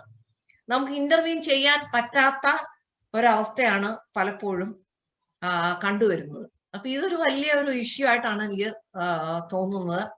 അപ്പൊ ഒരു സൈക്കോളജിക്കൽ ട്രീറ്റ്മെന്റ് അല്ലെങ്കിൽ കൗൺസിലിംഗ്, മെഡിസിൻ എടുക്കേണ്ട ഒരു ആവശ്യം വന്നു കഴിഞ്ഞാൽ അതിനുള്ള ഒരു സപ്പോർട്ട് സിസ്റ്റം നമുക്ക് ഇല്ല. അല്ലെങ്കിൽ ആവശ്യമുള്ള പാർട്ട്ണറെ അതിന് പ്രേരിപ്പിക്കുവാനായിട്ടുള്ള ഒരു സപ്പോർട്ട് സിസ്റ്റം നമുക്കില്ല. അതിന് നമ്മൾക്ക് എന്തെങ്കിലും ചെയ്യാൻ പറ്റുവാണെങ്കിൽ അതൊരു വളരെ വലിയൊരു കാര്യമായിരിക്കും. അതൊരു വലിയ ഇഷ്യൂ ആയിട്ടാണ് എനിക്ക് തോന്നുന്നത്. അപ്പൊ അതിന്റെ സെക്കൻഡ് സ്റ്റെപ്പ് ആയിട്ടാണ് വരുന്നതാണ് ഈ വയലൻസ് വന്നു കഴിഞ്ഞു കഴിഞ്ഞാല് അതൊരു വലിയ ഇഷ്യൂ ആണ്. ഒരു കാരണവശാലും ഒരു തരത്തിലും പാർട്ട്ണർ വയലൻസ് നമ്മൾ ഒരു മിനിറ്റ് പോലും വെച്ചു പൊറപ്പിക്കാൻ പാടുള്ളതല്ല. കാരണം അതിൽ നിന്നാണ് ഈ സ്ത്രീകളുടെ മരണം ഈ ലോകത്തെ മർഡറിൽ 95% ഉണ്ടാകുന്നെന്ന് പറയുമ്പോൾ അതിന്റെ ഒരു സീരിയസ്നെസ് നമ്മൾ മനസ്സിലാക്കണം. അതുകൊണ്ട് തന്നെ ഈ പാർട്ട്ണർ വയലൻസ് ഒരു കാരണവശാലും നമുക്ക് വെച്ചു പൊറപ്പിക്കാനായിട്ട് പറ്റില്ല. പാർട്ട്ണർ വയലൻസിന്റെ വളരെ തുടക്കത്തിൽ തന്നെ അതിനെ റെസിസ്റ്റ് ചെയ്യാനും അതുപോലെ ഒരു പവർ ബാലൻസിന്റെ ഇഷ്യൂ ആണ് പലപ്പോഴും ദാമ്പത്യത്തിൽ ഉണ്ടാവുന്നത്. അപ്പോൾ ഒരാളിനെ അടിച്ചമർത്താനുള്ള മറ്റേയാളിന്റെ ടെൻഡൻസി അത് മുളയിലെ നുള്ളിക്കളയേണ്ടതാണ്. അത് നുള്ളിക്കളയാനായിട്ട് പറ്റിയില്ല എന്നുണ്ടെങ്കിൽ ജീവിതം വളരെ വലിയൊരു ദുരിതമായിട്ടോ അതല്ലെങ്കിൽ ദുരന്തമായിട്ടോ മാറുന്ന കാഴ്ച നമ്മൾ കാണുന്നുണ്ട്. അതുകൊണ്ട് ഒന്നാമത് ഈ സൈക്കോളജിക്കൽ ട്രീറ്റ്മെന്റ് ആവശ്യമുള്ളവർക്ക് അത് കൊടുക്കാനുള്ള ഒരു സൗകര്യം ഉണ്ടാവണം. രണ്ടാമത് വയലൻസിന്റെ ലക്ഷണം ഉണ്ടെങ്കിൽ അത് മുളയിലെ നുള്ളണം. പിന്നെ മൂന്നാമത് ഈ അബ്യൂസ്, ആൽക്കഹോൾ അല്ലെങ്കിൽ ഡ്രഗ് അബ്യൂസ് ഇത്തരം കാര്യങ്ങൾ ഉണ്ടെന്നുണ്ടെങ്കിൽ അത് മനസ്സിലാക്കി അതിനും ട്രീറ്റ്മെന്റ് കൊടുക്കാനുള്ളൊരു സൗകര്യം. പിന്നെ ഈ അവസ്ഥകളെല്ലാം കടന്നു പോയിട്ടുണ്ടെങ്കിൽ തീർച്ചയായിട്ടും ആ ക്രിമിനൽ ജസ്റ്റിസ് സിസ്റ്റത്തിലേക്ക് തന്നെ നമ്മൾ സഹായത്തിനായിട്ട് ചെല്ലേണ്ട ഒരു സാഹചര്യം. അപ്പൊ ഇത് ഏതാണെങ്കിലും അത് അപ്രോപ്രിയേറ്റ് ടൈംലി ഇന്റർവെൻഷൻ ആണ് ഏറ്റവും പ്രധാനം. വേണ്ട സമയത്ത് ഇത്തരം ഒരു അഡ്വൈസ് കൊടുക്കാനായിട്ട് നമുക്ക് ആർക്കും കഴിയുന്നില്ല എന്നുള്ളതാണ്. നമ്മൾ തന്നെയാണെങ്കിലും നമ്മള് കുട്ടികളെ കല്യാണം കഴിച്ചു കൊടുക്കുമ്പോൾ നമ്മൾ തന്നെയൊക്കെ കല്യാണം കഴിച്ച് സമയത്ത് നമുക്ക് ആരുടെയെങ്കിലും ഒരു അഡ്വൈസ് ഇത്തരം കാര്യങ്ങൾ കിട്ടിയിരുന്നു എന്ന് ചോദിച്ചു നോക്കിയാൽ പൂജ്യമാണ്, ആർക്കും കിട്ടിയിട്ടില്ല. അപ്പൊ അതിനൊരു സിസ്റ്റം ഡെവലപ്പ് ചെയ്യേണ്ടത് വാസ്തവത്തില് സമൂഹത്തിന്റെ നിലനിൽപ്പിന് തന്നെ ആവശ്യമാണ്. കുടുംബം വളരെ പ്രധാനപ്പെട്ട ഒരു യൂണിറ്റ് ആണ്. അപ്പൊ അതുകൊണ്ട് തന്നെ അതിന്റെ നിലനിൽപ്പിന് വേണ്ടിയിട്ട് അത് പ്രീ മാരേജ് സ്റ്റേജ് തൊട്ട് മറ്റേത് സ്റ്റേജിലാണെങ്കിലും, ഇനി 50 വർഷം കഴിഞ്ഞ ഒരു സ്റ്റേജ് ആണെങ്കിലും, പ്രീ മാരേജ് സ്റ്റേജ് ആണെങ്കിലും, ഏത് സ്റ്റേജ് ആണെങ്കിലും അപ്പോഴെല്ലാം ഇത്തരം ഒരു വേണ്ട ഉപദേശങ്ങളും നിർദ്ദേശങ്ങളും അത് ശരിയായ കോർണറിൽ നിന്നാണ് ലഭിക്കേണ്ടത്. അത് ഒരു വെൽ ഇൻഫോംഡ് ആയിട്ടുള്ള, ലീഗലായിട്ടുള്ള, മോറൽ ആയിട്ടുള്ള ഒരു അഡ്വൈസ് ആണ് നമുക്ക് കിട്ടേണ്ടത്. അപ്പൊ അതിന് വളരെ വിശാല മനസ്സോടുകൂടിയുള്ള കാഴ്ചപ്പാടുള്ള ഒരു ഫോറം തന്നെ ആവശ്യമാണ്. അത്തരം ഒരു ഫോറമായിട്ട് ഈ എംപാഷ്യ ഗ്ലോബലിന് സാധിക്കട്ടെ, അങ്ങനെ വളർന്നു വരാനായിട്ട് സാധിക്കട്ടെ എന്നാണ് എനിക്ക് ഈ അവസരത്തിൽ ആശംസിക്കുവാനുള്ളത്. ഇനി നിങ്ങൾക്ക് ചോദിക്കാനുള്ള ചോദ്യങ്ങൾ ചോദിക്കാം. നന്ദി. Thank you very much, Dr. B. Sandhya IPS. എൻ്റെ പേര് സാറ ഈശോ. ഞാൻ ഇന്നത്തെ ഈ മീറ്റിംഗിന്റെ കോർഡിനേറ്റേഴ്സിൽ ഒരാളാണ്. ഗാർഹിക പീഡനത്തിന്റെയും മാനസിക പ്രശ്നങ്ങളുടെയും സ്ത്രീ ശാക്തീകരണത്തിന്റെയും എല്ലാം ഒരു വ്യത്യസ്ത തലങ്ങൾ ഞങ്ങൾക്ക് അങ്ങയുടെ പ്രസംഗത്തിലൂടെ കാണാൻ പറ്റി. ഇനി രണ്ട് ചോദ്യങ്ങളാണ് ഞങ്ങൾക്ക് ഇവിടെ കിട്ടിയിരിക്കുന്നത്. ആദ്യത്തെ ചോദ്യം ചോദിക്കുന്നത് ന്യൂജേഴ്സിയിൽ നിന്നുള്ള കുസുമം ഡാനിയൽ ആണ്. Kusuman Daniel is an educator all her life. She is now working as a district math instructional coach at the Abraham Clark High School in New Jersey. I'm inviting Kusuman Daniel to ask her question to Dr. B. Sandhya. Yeah. Thank you, Dr. Sarah. Good evening, Muthugad Sarah and ma'am. വളരെ വിജ്ഞാനപ്രദമായ ഒരു talk തന്നതിൽ thank you so much. ഗാർഹിക പീഡനത്തിന്റെ പുതിയ ലെവലുകളെ പറ്റി, പല ലെവലുകളെ പറ്റി പറഞ്ഞപ്പോൾ എന്നെ സ്ട്രൈക്ക് ചെയ്ത ഒരു പോയിന്റ് ഇത് റിപ്പോർട്ട് ചെയ്യുന്നതിനുള്ള സ്റ്റിഗ്മയെ പറ്റിയാണ്. I totally agree with that. അപ്പൊ ഞാൻ ആലോചിക്കുകയായിരുന്നു, ഞാൻ വളരെ വർഷങ്ങൾക്ക് മുമ്പ് കേരളം വിട്ട് വിവാഹിതയായ കുടുംബജീവിതം നയിക്കുന്ന ഒരു സ്ത്രീയാണ്. അപ്പൊ നമുക്ക് മിഡിൽ സ്കൂൾ തൊട്ട് ഒരു +2 വരെയുള്ള കാലഘട്ടത്തില് ഉള്ള പഠനകാലത്ത് ഓരോ വർഷവും വിമൻ എംപവർമെന്റിനെ പറ്റി ഓരോ കോഴ്സുകള് ഒരു സെമസ്റ്റർ കോഴ്സ് പോലെ ചേർക്കുക. ഫോർ എക്സാമ്പിൾ 11ാം ക്ലാസ്സിൽ എത്തുമ്പോൾ നമുക്ക് സൈബർ സ്പേസ് ആൻഡ് ബുള്ളിങ്, 12 വരുമ്പോൾ ഗാർഹിക പീഡനവും അതിന്റെ നിയമവശങ്ങളും ഇതിനെപ്പറ്റിയൊക്കെ ഒന്ന് ചെറുതായിട്ടെങ്കിലും നമ്മുടെ കുഞ്ഞുങ്ങൾക്ക് ഒരു അവലോകനം കൊടുത്താല് കുറച്ചൊക്കെ ഈ എംപവർമെന്റിന് സാധ്യമാകില്ലേ എന്ന് എനിക്ക് തോന്നുന്നുണ്ട്. ഞാനത് ചോദിക്കാൻ കാരണം ഇവിടെ സ്കൂളുകളില് ടീൻ പെപ്പ്, അതുപോലെ സോഷ്യോ ഇമോഷണൽ ലേണിംഗ്, പിന്നെ സ്പൗസ് അബ്യൂസ്, ഇങ്ങനെയൊക്കെയുള്ള പല കോഴ്സുകളും സെമസ്റ്റർ ആയിട്ട് ചെയ്യുന്നുണ്ട്. ഞാൻ അതിന്റെ പല കോഴ്സുകളും മോഡറേറ്റ് ചെയ്തിട്ടുണ്ട്. അപ്പൊ ഇങ്ങനെ കോഴ്സ് ചേർക്കുന്നതില്, സിലബസിലോട്ട് ചേർക്കുന്നതില് മാമിന്റെ അഭിപ്രായം എന്താണ്? is it going to happen or will it be possible? Thank you so much. അത് ഒരു തർക്കവും ഇല്ല. അത് വളരെ ആവശ്യമുള്ള കാര്യമാണ്. നമ്മൾ 1ാം ക്ലാസ്സിലെ അമ്മ എനിക്ക് കാച്ചിയ പാൽ തരും എന്ന് പറഞ്ഞാണ് തുടങ്ങുന്നത്. അപ്പൊ അമ്മയുടെ റോള് കുഞ്ഞിന് കാച്ചിയ പാല് കൊടുക്കുക. ഒരച്ഛനും കാച്ചിയ പാല് കുഞ്ഞിന് കൊടുക്കാൻ പാടില്ല എന്നുള്ള ഒരു ധ്വനി കൂടി ഉണ്ട്. അമ്മ എനിക്ക് കാച്ചിയ പാൽ തരും എന്ന് പറയുമ്പോ അപ്പൊ അത് തൊട്ടുള്ള പാഠങ്ങളിൽ വ്യത്യാസം വരണം. അപ്പം LKG തൊട്ട് ഈ വ്യത്യാസം വരണം. പല സ്കൂളുകളിലും ക്ലാസ് റൂം വൃത്തിയാക്കാനും പാത്രം കഴുകാനും ഒക്കെ പെൺകുട്ടികളെ മാത്രം ഏൽപ്പിക്കുന്ന സമ്പ്രദായം ഉണ്ട്. അതൊക്കെ കുറെ മാറി വരുന്നുണ്ട്. ഇപ്പൊ ഇതെല്ലാം നാട്ടിൽ വലിയ ചർച്ചയാവുന്നുണ്ട്. കുറെയൊക്കെ മാറ്റങ്ങൾ വരുന്നുണ്ട്. എങ്കിൽ പോലും ഈ ജെൻഡേർഡ് ആയിട്ടുള്ള ഈ ഒരു എഡ്യൂക്കേഷണൽ സിസ്റ്റത്തിലൂടെയാണ് ഇന്നും നമ്മൾ പോകുന്നതെന്നുള്ള കാര്യത്തില് സംശയമില്ല.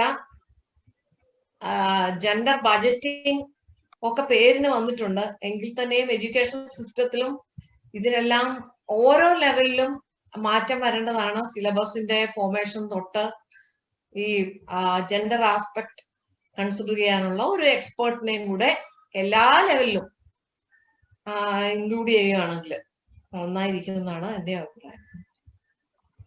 Thank you. Thank you very much, Kusuma. Thank you, Sandhya. അടുത്ത ചോദ്യം ചോദിക്കുന്നത് സാഹിത്യകാരിയും സാമൂഹ്യ പ്രവർത്തകയും എംപാഷ്യ ഗ്ലോബലിന്റെ professional committee മെമ്പറുമായ Nirmala Joseph.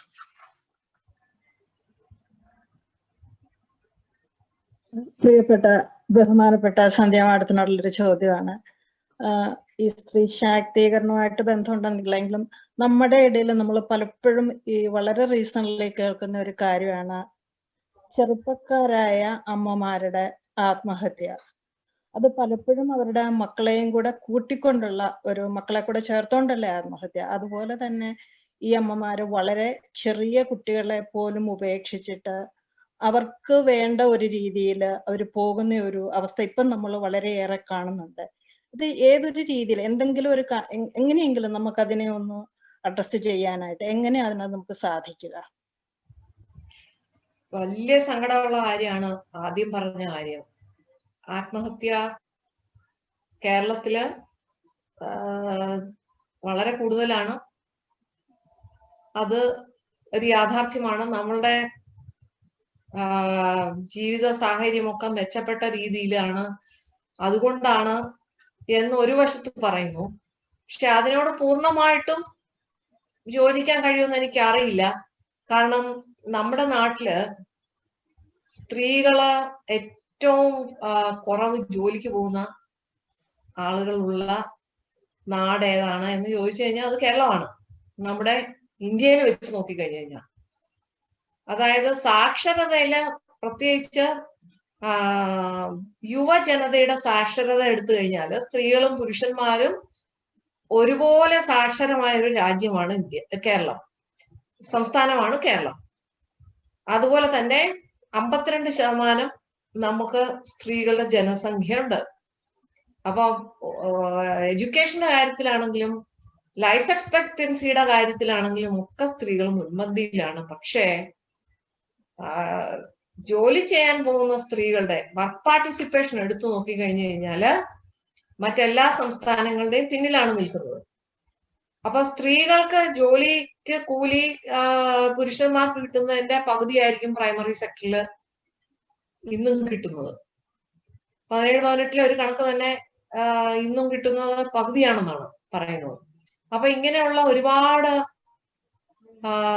Disparity കാര്യങ്ങളിലെല്ലാം ഉണ്ട്. അങ്ങനെ നിസ്സഹായായി പോകുന്ന ഒരു സ്ത്രീ കുട്ടികളെ കൊണ്ട് ആത്മഹത്യ ചെയ്യുന്നു. അതല്ലെങ്കിൽ കടം കയറി കഴിഞ്ഞു കഴിഞ്ഞാൽ ഭർത്താവും ഭാര്യയും കുഞ്ഞുങ്ങളും കൂടെ ആത്മഹത്യ ചെയ്യുന്നു. ഇതിന്റെ നമ്പർ വളരെ കൂടുതലാണ് കേരളത്തില്. ഇത് വളരെ അധികം പ്രാധാന്യത്തോടു കൂടി അഡ്രസ് ചെയ്യേണ്ട ഒരു കാര്യം തന്നെയാണെന്നാണ് എനിക്ക് പറയാനുള്ളത്. ഈ കാര്യത്തില് തീർച്ചയായിട്ടും വളരെ അടിയന്തരമായ ഇടപെടൽ ഉണ്ടാവുക തന്നെ വേണം. ഈ അവശ്യ സമയത്ത് പെട്ടെന്ന് ആത്മഹത്യ ചെയ്യണമെന്നൊക്കെ തോന്നുമ്പോൾ പെട്ടെന്ന് വിളിക്കാവുന്ന ഒരു നമ്പർ പോപ്പുലറൈസ് ചെയ്യുന്നത് നന്നായിരിക്കും എന്ന് എനിക്ക് തോന്നുന്നു. എനിക്ക് തോന്നുന്നത് നമ്മുടെ ഗോപിനാഥ് വിചാരിച്ചു കഴിഞ്ഞാൽ പെട്ടെന്ന് ചെയ്യാൻ പറ്റുന്ന ഒരു കാര്യമാണ്. അപ്പൊ നിങ്ങൾക്ക് ആത്മഹത്യ ചെയ്യാൻ തോന്നുന്നോ, വിളിക്കൂ എന്ന് പറഞ്ഞ് ഇപ്പൊ തന്നെ ഉണ്ട്, നമുക്ക് ആ നമ്പറുകളൊക്കെ ഉണ്ട്. അതിനെ ഒന്ന് പോപ്പുലറൈസ് ചെയ്ത് ഒരു വലിയ ക്യാമ്പയിൻ ആയിട്ട് ഒരുപക്ഷെ നമുക്ക് കൊണ്ടുപോവുകയാണെങ്കിൽ വളരെ നന്നായിരിക്കും. അപ്പൊ അതിന് ടെലികൗൺസിലിങ്ങിനൊക്കെ ഉള്ള ഒരു സൗകര്യം കൂടെ അതിനൊപ്പം തന്നെ ഉണ്ടാവണം. അതിനെ വെറുതെ പോപ്പുലറൈസ് ചെയ്യാൻ പറ്റില്ല. വലിയൊരു ബാക്കപ്പ് അതിന് വേണ്ടിയിട്ടുണ്ടായാൽ മാത്രമേ നമുക്കത് ചെയ്യാൻ പറ്റുള്ളൂ. അത് വളരെ വിഷമിപ്പിക്കുന്ന കാര്യമാണ്. ഇത് പറയുമ്പോൾ തന്നെ എനിക്ക് സങ്കടം വരുന്നുണ്ട്. കാരണം അത് കാണുന്നത് വലിയ വിഷമമുണ്ട്. ഞാൻ ഇപ്പോഴൊന്നും അങ്ങനെ പോകാറില്ല. പക്ഷെ SP ഒക്കെ ആയിരിക്കുമ്പോ ഇങ്ങനെ കൂട്ട ആത്മഹത്യ ചെയ്ത സ്ഥലങ്ങളില് പലപ്പോഴും പോണ്ടി വന്നിട്ടുണ്ട്. അങ്ങനെ പോയി കഴിഞ്ഞു കഴിഞ്ഞാല് വലിയ ബുദ്ധിമുട്ട് അനുഭവിച്ചിട്ടുണ്ട് ഞാൻ. അതുകൊണ്ടാണ് പറയുന്നത്. അത് ഇപ്പോഴും തുടർന്നുകൊണ്ടിരിക്കുകയാണ്, ഇപ്പൊ കൂടിക്കൊണ്ടിരിക്കുകയാണ്. പിന്നെ രണ്ടാമത് പറഞ്ഞ കാര്യം എന്ന് പറഞ്ഞു കഴിഞ്ഞാല് നമ്മുടെ സ്വകാര്യമായ ഇടങ്ങളെല്ലാം ഇന്ന് സ്വകാര്യമല്ല എന്നുള്ളതാണ് വാസ്തവം. നമ്മൾ ആരും ഇപ്പോ ഒരു രാത്രി 9 മണി കഴിഞ്ഞിട്ട് നമ്മുടെ കൂട്ടുകാരെ സന്ദർശിക്കാനായിട്ട് അവരുടെ വീടുകളിലേക്ക് പോവാറില്ല. ഇനി ഒരു ഡിന്നറിന് പോവുകയാണെങ്കിൽ തീർച്ചയായിട്ടും നേരത്തെ പ്രീ പ്ലാൻഡ് ആയിരിക്കും, പറഞ്ഞിട്ടായിരിക്കും പോകുന്നത്. അല്ലാതെ ആരുടെ അനുവാദം ചോദിക്കാതെ രാത്രിയിൽ 12 മണിക്കോ 10 മണിക്കോ ഒന്നും നമ്മളാരും ഒരു വീട്ടിലേക്കും കയറി ചെല്ലാറില്ല. പക്ഷെ ഈ സൈബർ സ്പേസ് വന്നതോടുകൂടി ആർക്കും എവിടെ ആരുടെ സ്വകാര്യതയിൽ വേണമെങ്കിലും വെർച്വൽ ആയിട്ട് പ്രവേശിക്കാവുന്ന ഒരു സാഹചര്യം വന്നിരിക്കുന്നു. അപ്പൊ അതിനെക്കുറിച്ചുള്ള ഒരു അവബോധം സൃഷ്ടിക്കാനെന്നുള്ള ഒരു ഗ്യാപ്പ് കിട്ടാതെയാണ് ഈ ഒരു ഇൻവേഷൻ വന്നത്. ഇപ്പൊ ഈസ്റ്റ് ഇന്ത്യ കമ്പനി വന്നു, അവര് കച്ചവടം ചെയ്തതല്ലേ പൊക്കോട്ടെ എന്ന് വിചാരിച്ച് നമ്മുടെ രാജാക്കന്മാർ അനുമതി കൊടുത്തു. അവസാനം രാജ്യം എല്ലാം അവർ വിഴുങ്ങി എന്ന് പറഞ്ഞ പോലെ ഇപ്പം സൈബർ വന്നു, എല്ലാത്തിനും വളരെ സൗകര്യമാണല്ലോ എന്ന് വിചാരിച്ച് അത് 2G 3G 4G 5G അങ്ങനെ അങ്ങ് പോവുകയാണ്. പക്ഷെ അതിന്റെ ഒപ്പം തന്നെയുള്ള മാനസിക വളർച്ച നേടാനോ അല്ലെങ്കിൽ ഇതിനെ എങ്ങനെ ഹാൻഡിൽ ചെയ്യണമെന്ന് നമ്മുടെ തലമുറകളെ പഠിപ്പിക്കാനോ ഒന്നും സാധിച്ചിട്ടില്ല. അതുകൊണ്ട് ഇത് തലമുറ വ്യത്യാസം ഇല്ലാതെ പലപ്പോഴും 45 വയസ്സോ 35 വയസ്സോ 17 വയസ്സോ 12 വയസ്സോ 10 വയസ്സോ ഉള്ളവരുടെ ഇത്തരം പ്രശ്നങ്ങളാണ് ഞാൻ കണ്ടിട്ടുള്ളത്. പോലീസ് ഓഫീസർ എന്നുള്ള രീതിയിൽ കൈകാര്യം ചെയ്യേണ്ടി വന്നിട്ടുള്ളത്. അപ്പൊ 45 അല്ലെ 50 വയസ്സുള്ള ഒരാളിന് എന്ത് പക്വതയുടെ കുറവാണ് എന്ന് ചോദിച്ചു കഴിഞ്ഞാല് അവര് ജനിച്ചു വീഴുന്ന കാലഘട്ടത്തിൽ ഇല്ലാത്ത ഒരു ടെക്നോളജി, അപ്പൊ അതിനെ എങ്ങനെ ഹാൻഡിൽ ചെയ്യണമെന്ന് അവരെ ആരും പഠിപ്പിച്ചു കൊടുത്തിട്ടില്ല. അതിന്റെ സീരിയസ് ആയിട്ടുള്ള പ്രശ്നങ്ങൾ നമ്മുടെ കുടുംബങ്ങളെ എല്ലാം വല്ലാതെ അലട്ടുന്നുണ്ട്. അതിനും നമ്മൾ എങ്ങനെയാണ് നമ്മുടെ സ്വകാര്യതയിലേക്ക് മറ്റുള്ളവർ പ്രവേശിക്കാതിരിക്കുന്നതിനും ഇതിനൊക്കെ ഒരു റെസ്ട്രിക്ഷൻ വയ്ക്കുന്നതിനും ഒക്കെ ഉള്ള ഒരു സാഹചര്യം ഉണ്ടാവണമെങ്കിൽ എനിക്ക് തോന്നുന്നത് ഇതിനൊരു ഈ സാക്ഷരത എന്ന് പറഞ്ഞ് നമ്മുടെ വയസ്സായ അമ്മമാരൊക്കെ പോയി പരീക്ഷ എഴുതുന്ന ഒക്കെ നമ്മൾ കാണുന്നുണ്ട് അല്ലേ. അപ്പൊ എന്ന് പറഞ്ഞതുപോലെ എനിക്ക് തോന്നുന്നു ഈ സൈബർ സ്പേസ് യൂട്ടിലൈസേഷന്റെ സാക്ഷരതയെ സംബന്ധിച്ച് അവയർനെസ് ക്ലാസ്സുകൾ എല്ലാ തലമുറയിൽപ്പെട്ട ആളുകൾക്കും കൊടുക്കേണ്ടതുണ്ടെന്നാണ് തോന്നുന്നത്. എങ്കിലേ അതിനൊരു പരിഹാരമാവുകയുള്ളൂ. Thank you very much Nirmala. Thank you very much Sandhya ma'am. അങ്ങയുടെ നിർദ്ദേശങ്ങൾ എംപാഷ്യ ഗ്ലോബലിന്റെ മുൻപോട്ടുള്ള വളർച്ചയ്ക്ക് ഞങ്ങൾ തീർച്ചയായും മുതൽക്കൂട്ടായി എടുക്കും. I hope if you have time you can stay till the end of the meeting. But if you want to leave you understand. Now we are going to the next. Dr. Sir, Rachelന് ഒരു question ഉണ്ട്. Okay.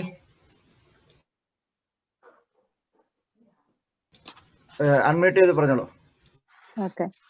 Hi, എൻ്റെ പേര് റെനി എന്നാണ്. എനിക്ക് ചോദിക്കുവാനുള്ള ഒരു question എന്ന് വെച്ചാല്, നമുക്ക് എല്ലാവർക്കും നമ്മുടെ സമൂഹത്തിൽ ഇന്ന് നമ്മൾ നേരിടുന്ന ഈ പ്രശ്നങ്ങളെ കുറിച്ച് അറിയാം. എത്രയോ നാളുകൊണ്ട് നമുക്ക് ഈ വ്യവസ്ഥിതിയെ കുറിച്ച് നമ്മൾ അറിവുള്ളവരാണ്. പക്ഷെ എന്ത് നമുക്ക് ഇതിനു വേണ്ടി ചെയ്യാൻ കഴിയും എന്നുള്ളത് ഇപ്പോഴും വളരെ അവ്യക്തമായ ഒരു കാര്യമാണ്. മുമ്പേ സൂചിപ്പിച്ച പോലെ എഡ്യൂക്കേഷണലായിട്ട് ഇതിനെ ഇൻവോൾവ് ചെയ്യുവാൻ, അതായത് വിദ്യാഭ്യാസത്തിന്റെ ഒരു പാർട്ടാക്കി തീർക്കാൻ പറ്റുമോ? Social and emotional growth of our community. അതായത് ഇതൊക്കെ പഠിച്ചറിഞ്ഞിരിക്കുക, ഇതിനു മുമ്പ് ഈ വ്യവസ്ഥിതിയിൽ വന്നാൽ എന്ത് ചെയ്യാൻ അവർക്ക് പറ്റും എന്നുള്ള നമ്മുടെ തലമുറയെ പഠിപ്പിക്കുവാൻ വേണ്ടി മുമ്പേ പറഞ്ഞതുപോലെ ഇത് വിദ്യാഭ്യാസത്തിന്റെ ഒരു ഭാഗമാക്കി തീർക്കോ അല്ലെങ്കിൽ അതിനുവേണ്ടി ഒരു പ്രത്യേക ട്രെയിനിങ്ങോ കൊടുക്കുവാൻ കഴിയുമെങ്കിൽ അതായിരിക്കും ഇതിന്റെ ഏറ്റവും വലിയ ഒരു പൂർണ്ണത എന്ന് വ്യക്തിപരമായി ഞാൻ വിശ്വസിക്കുന്നു. ഞാനത് ജസ്റ്റ് ഒന്ന് ആഡ് ചെയ്യാൻ വേണ്ടി പറഞ്ഞതാണ്. Thank you. It was A great discussion. Thank you so much. Thank you. I agree with you. ഇപ്പോ നമ്മളെ ഇമോഷണൽ കോഷ്യന്റ് നമ്മുടെ റിസർച്ചിന്റെയും പഠനങ്ങളുടെ ഒക്കെ പാർട്ടായിട്ട് മാറിയിട്ടുണ്ട്. ഇമോഷണൽ ഇന്റലിജൻസ് എന്ന് പറയുന്ന വാക്ക് തന്നെ 90കളിലാണ് വരുന്നത്. ആദ്യമായിട്ട് 1991 ഈ വാക്ക് വരുന്നത് തന്നെ. അപ്പൊ അതായത് എന്നെ പോലെയുള്ള എന്റെ പ്രായമുള്ളവർ പലരും ഇതിനകത്ത് കാണുന്നുണ്ട്. അപ്പൊ നമ്മുടെ കോളേജ് കഴിഞ്ഞപ്പോഴാണ് ഈ ഇമോഷണൽ കോഷ്യൻ എന്നുള്ള അല്ലെ ഇമോഷണൽ ഇന്റലിജൻസ് എന്നുള്ള വാക്ക് പോലും വരുന്നത്. നമ്മൾ കേട്ടിട്ടില്ല. നമ്മൾ ഐക്യുവിനെ പറ്റി മാത്രം കേട്ടു വളർന്ന തലമുറയാണ്. ഇപ്പോ എത്തിക്സ്, ഇമോഷണൽ ഇന്റലിജൻസ്, ഇത്തരം കാര്യങ്ങൾ ഇപ്പോ ഫോർ എക്സാമ്പിൾ സിവിൽ സർവീസ് എക്സാമിനേഷനിൽ ഒരു പേപ്പറാണ് എത്തിക്സ്. അപ്പൊ ഈ ഇമോഷണൽ ഇന്റലിജൻസ് എങ്ങനെ കുട്ടികളിൽ ഉണ്ടാക്കാം എന്നത് ഒരുപാട് പഠനങ്ങൾക്ക് വിധേയമാകുന്നുണ്ട്. അപ്പൊ അത്തരം കാര്യങ്ങളൊക്കെ വളരെ പുതിയ ടോപ്പിക് ആണെങ്കിലും ഇത്തരം കാര്യങ്ങൾക്ക് വളരെ പ്രാധാന്യത്തോടു കൂടി നമ്മളുടെ സാമൂഹിക ജീവിതത്തിൽ അതുപോലെ സ്കൂൾ തൊട്ടുള്ള സിലബസിലൊക്കെ ഇൻക്ലൂഡ് ചെയ്യാനുള്ള അവസരം ഉണ്ടാവേണ്ടതുണ്ട്. Thank you so much. Thank you, Reni. Because of the time constraint, നമ്മൾ മുമ്പോട്ട് പോവുകയാണ്. ഇനി നമുക്ക് there are 4 vibrant young Malayali women well known to our community to give us their topic on the subject. The subject mainly we are focusing is empowerment of Malayali women in the context of domestic violence. ഇന്ന് നമുക്ക് വിവിധ തുറകളിൽ പ്രവർത്തിക്കുന്ന 4 ചുണക്കുട്ടികളെയാണ് കിട്ടിയിരിക്കുന്നത്. ഇവരെ പോലെ സമർത്ഥരും ധീരതയോടെ സ്വന്തം കാഴ്ചപ്പാടുകൾ വെളിപ്പെടുത്തുന്നവരുമായിട്ടുള്ള വനിതകൾ നമ്മുടെ ഇടയിൽ ഉണ്ടെന്നുള്ളത് തന്നെ നമ്മുടെ ഭാവിയെ കുറിച്ച് വലിയ പ്രതീക്ഷകളാണ് നൽകുന്നത്. സമൂഹത്തിന് നന്മയ്ക്ക് വേണ്ടിയുള്ള വിഷയങ്ങളിൽ അവരവരുടേതായ രീതിയിൽ പ്രവർത്തിക്കുന്ന ഇവര് സർവ്വ പിന്തുണയും നൽകി ആത്മാർത്ഥതയോടെ പുഞ്ചിരിയോടെ ആത്മവിശ്വാസത്തോടെ പ്രവർത്തിക്കുന്നു.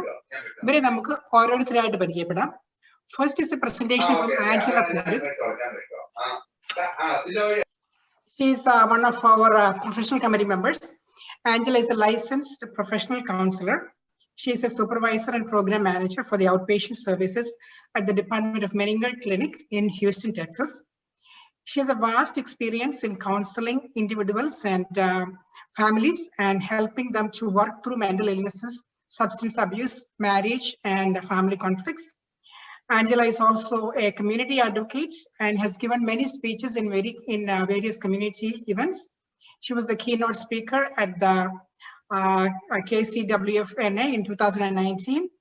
Most recently, she conducted a webinar on Pillar of Wellness to the Catholic Women's Forum North America. Let us hear from Angela about empowerment of Malayali women. Can I share my screen? Vinod. You have to make Angela a co-host. Yes.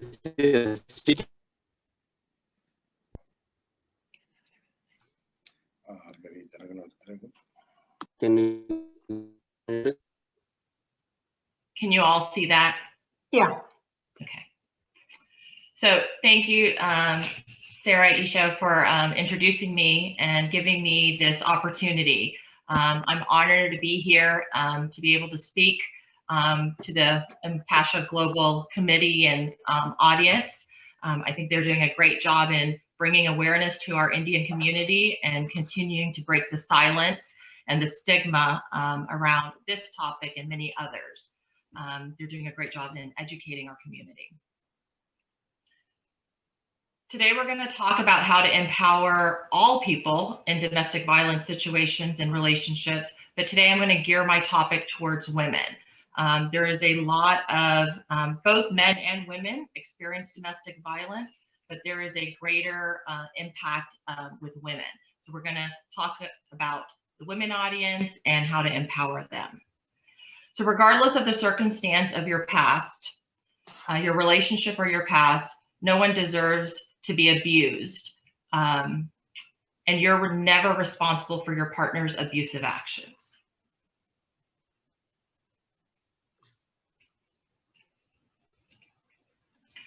So what is women empowerment? There's been a lot of topic about this in recent years. I think last month was Women Empowerment Month. You hear it in our families, in our homes, at work, in businesses and communities, in politics. What is it? It's empowering women to accept their viewpoints and making efforts to seek their views. Raising the status of women through education, awareness, literacy, and training.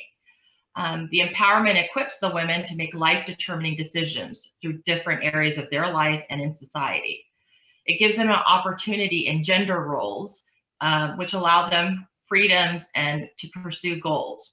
So things like getting a degree in business or computer science, those are mainly male-dominated degrees, but now we see a lot more women doing that versus just teaching or nursing. They're also in the jobs. Women can be in a lawyer or a policeman, a policewoman. So that's about redefining the gender roles. It also it enhances women empowerment. Empowering women enhances their quality and quantity as humans and in the human race. When it comes to domestic violence, empowering women is really, really important. It determines if they're in a healthy or unhealthy relationship. It determines life and death at some points. So what are the five types of empowerment? There are social empowerment, educational, economic, political, and psychological. When you think about social, it's recognizing that they have a place at the table. If it's with race, ethnicity, gender, it is to be able to say women also deserve to be at this table and not walked on. It is normal for women to be there. When you think about these 5 places of empowerment in education, economic, political, and psychological, what it's really about is creating confidence and self-esteem. It's bringing light to hope. It increases their views and their positions in social, political, intellectual, cultural, and religious places. It broadens and brings insights of a woman's perspective. It helps with lessening narrow-mindedness. And the most important parts of this, it enhances healthy thoughts and feelings. It teaches tolerance of women and women's roles. And it stresses the importance of women getting educated, them being built up in self-worth and self-esteem, and about their own health, mental and physical health. So if you're an empowered woman, what does that look like? What are the characteristics? You have a sense of self-worth. You have rights to choices. There's rights to opportunities and resources. There's right to power and control. And this is an important part, which we'll touch on later, in their own lives, both within the home and outside the home. They can influence the direction of social change and more social and economic order, justice, nationally and internationally. They're a part of that policy making. So now we're going to shift from just talking about individual women, but women in relationships, whether it's who they're dating or if they're in committed relationships or marriages. To empower women is to know what is healthy, unhealthy, and even abusive relationships. So in a healthy relationship, you should be able to talk openly about your problems, listen to one another, respect one another's opinions, feelings, needs. You have the freedom to choose. There's trust. There's no, like, I have to prove my trust or trustworthiness. There is honesty and a level of privacy in healthy relationships. There's an equality in making decisions. We hold each other to the same standards. There's boundary settings. I can spend time away from my family and my home or my partner without too much question.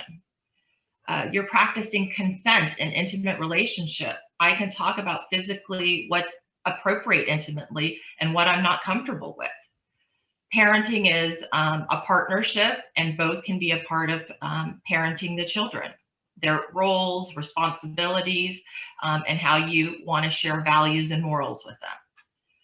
So unhealthy is, I would say, again, all couples can get and be unhealthy without it becoming abusive.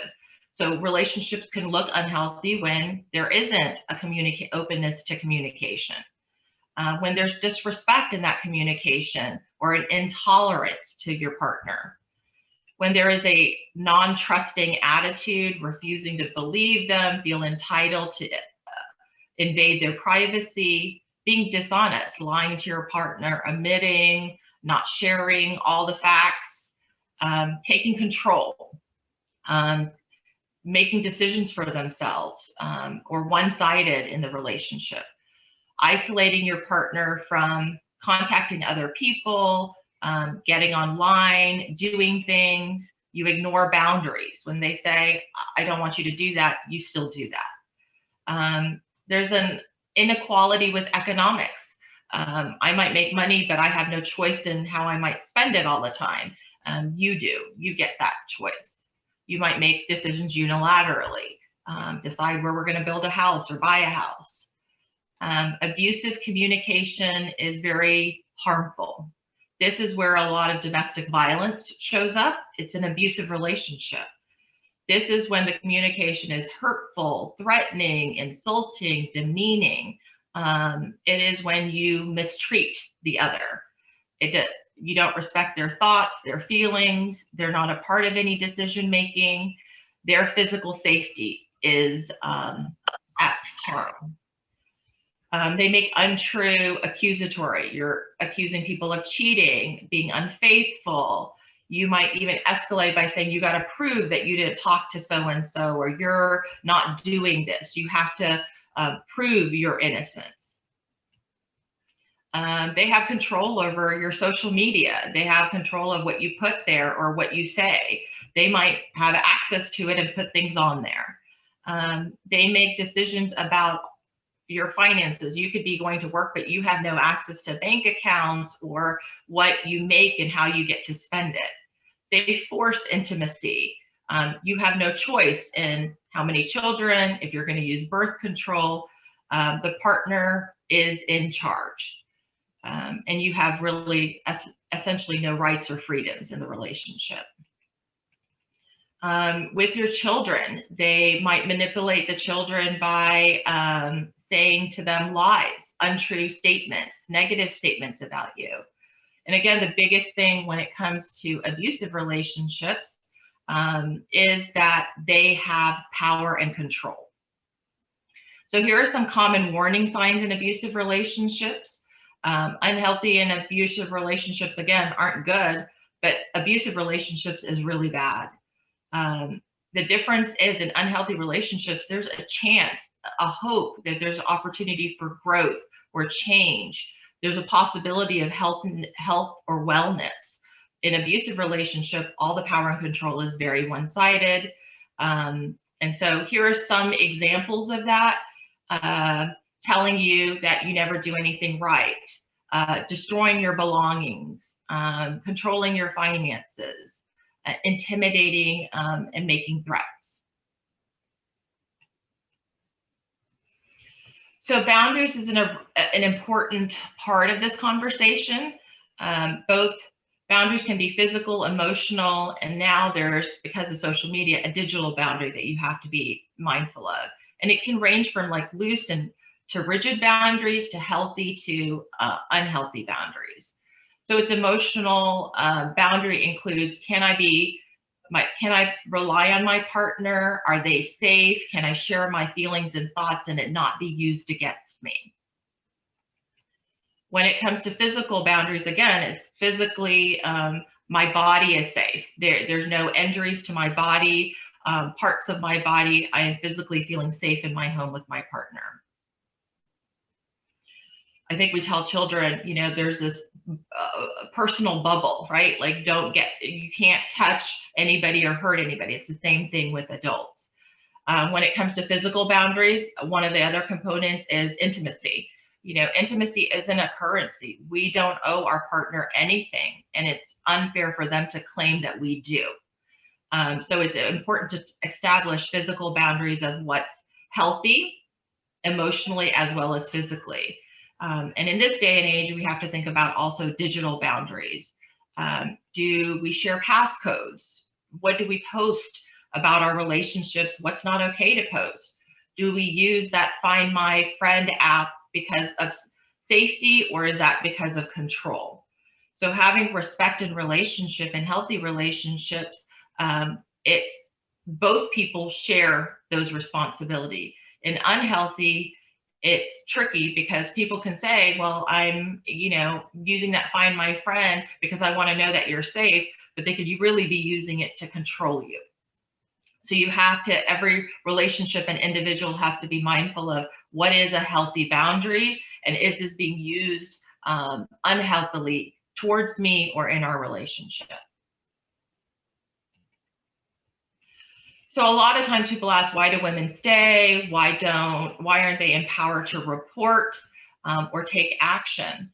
And these are some of the reasons why. There's a lot of data that's out there that say that there's unreported cases because of shame, social taboos, fear of further abuse. If you think about it, in our Indian community, how many conversations prior to the last couple of years have we had about domestic violence or mental health or any kinds of community issue? Not much, or it happens in the moment and kind of passes. In our culture, in Indian cultures or cultures from non-Americans, there's a lot of, because people don't speak the language, they're not able to learn the language. Their partner keeps all the paperwork, either the legal documents, passwords, they're in charge of the car insurance, health insurance. We're not allowed to get our driver's license. In abusive relationships, the partner does things like these. They threaten deportation. They threaten that they'll withdraw citizenship paperwork or legal status. They use a lot of threats against our family, saying we're not going to bring them here. I'm not going to file that paperwork for them. They delay lots of things like that. They tell the survivor or victim, if you report this, your status is in trouble, right? So people are fearful of reporting anything to the police. They feel they have all the financial and social connections.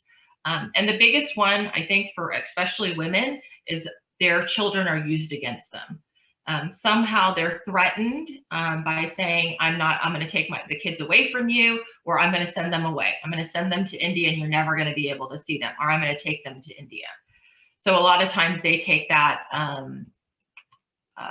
threat, and that's very scary for women. And these are some other things: fear, normalizing abuse. Oh, it always happens, you know, like, oh, you and husband fight, like that's not a big deal. So they lower those types of things. Low self-esteem, lack of resources, a lot of that immigration, and the biggest thing is children. But knowing no matter what the circumstances are, survivors deserve to be supported in whatever their decision is, and empowered to reclaim control of their lives on their terms. So how can we support women? The biggest things are doing things like this, talking about abusive relationships, healthy relationships. How do we empower them? Acknowledge that they're in difficult situations. Know the warning signs to help somebody that might be in a domestic violence relationship. Let them know that you're an ally. Let them know that you want to help break the silence or the stigma, that they can reach out to you. Remember, it is not your job to rescue them. It is their job to rescue themselves, but we can be allies and support systems and soft landings for them. It's really important to be non-judgmental, encouraging them to have support systems outside their home, to go to work, to have their kids in activities, have them involved in church and society, reaching out to other people. Checking in on them is really, really important. If you know somebody, to be able to have the resources, the numbers, the therapists, the lawyers, that they can start thinking about these things.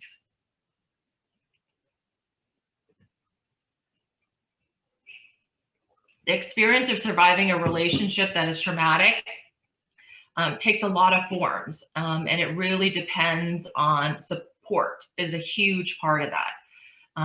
Emotional support, the things that we talked about in the previous slide of acknowledging that their situation is scary and hard and terrible and that they're brave is huge.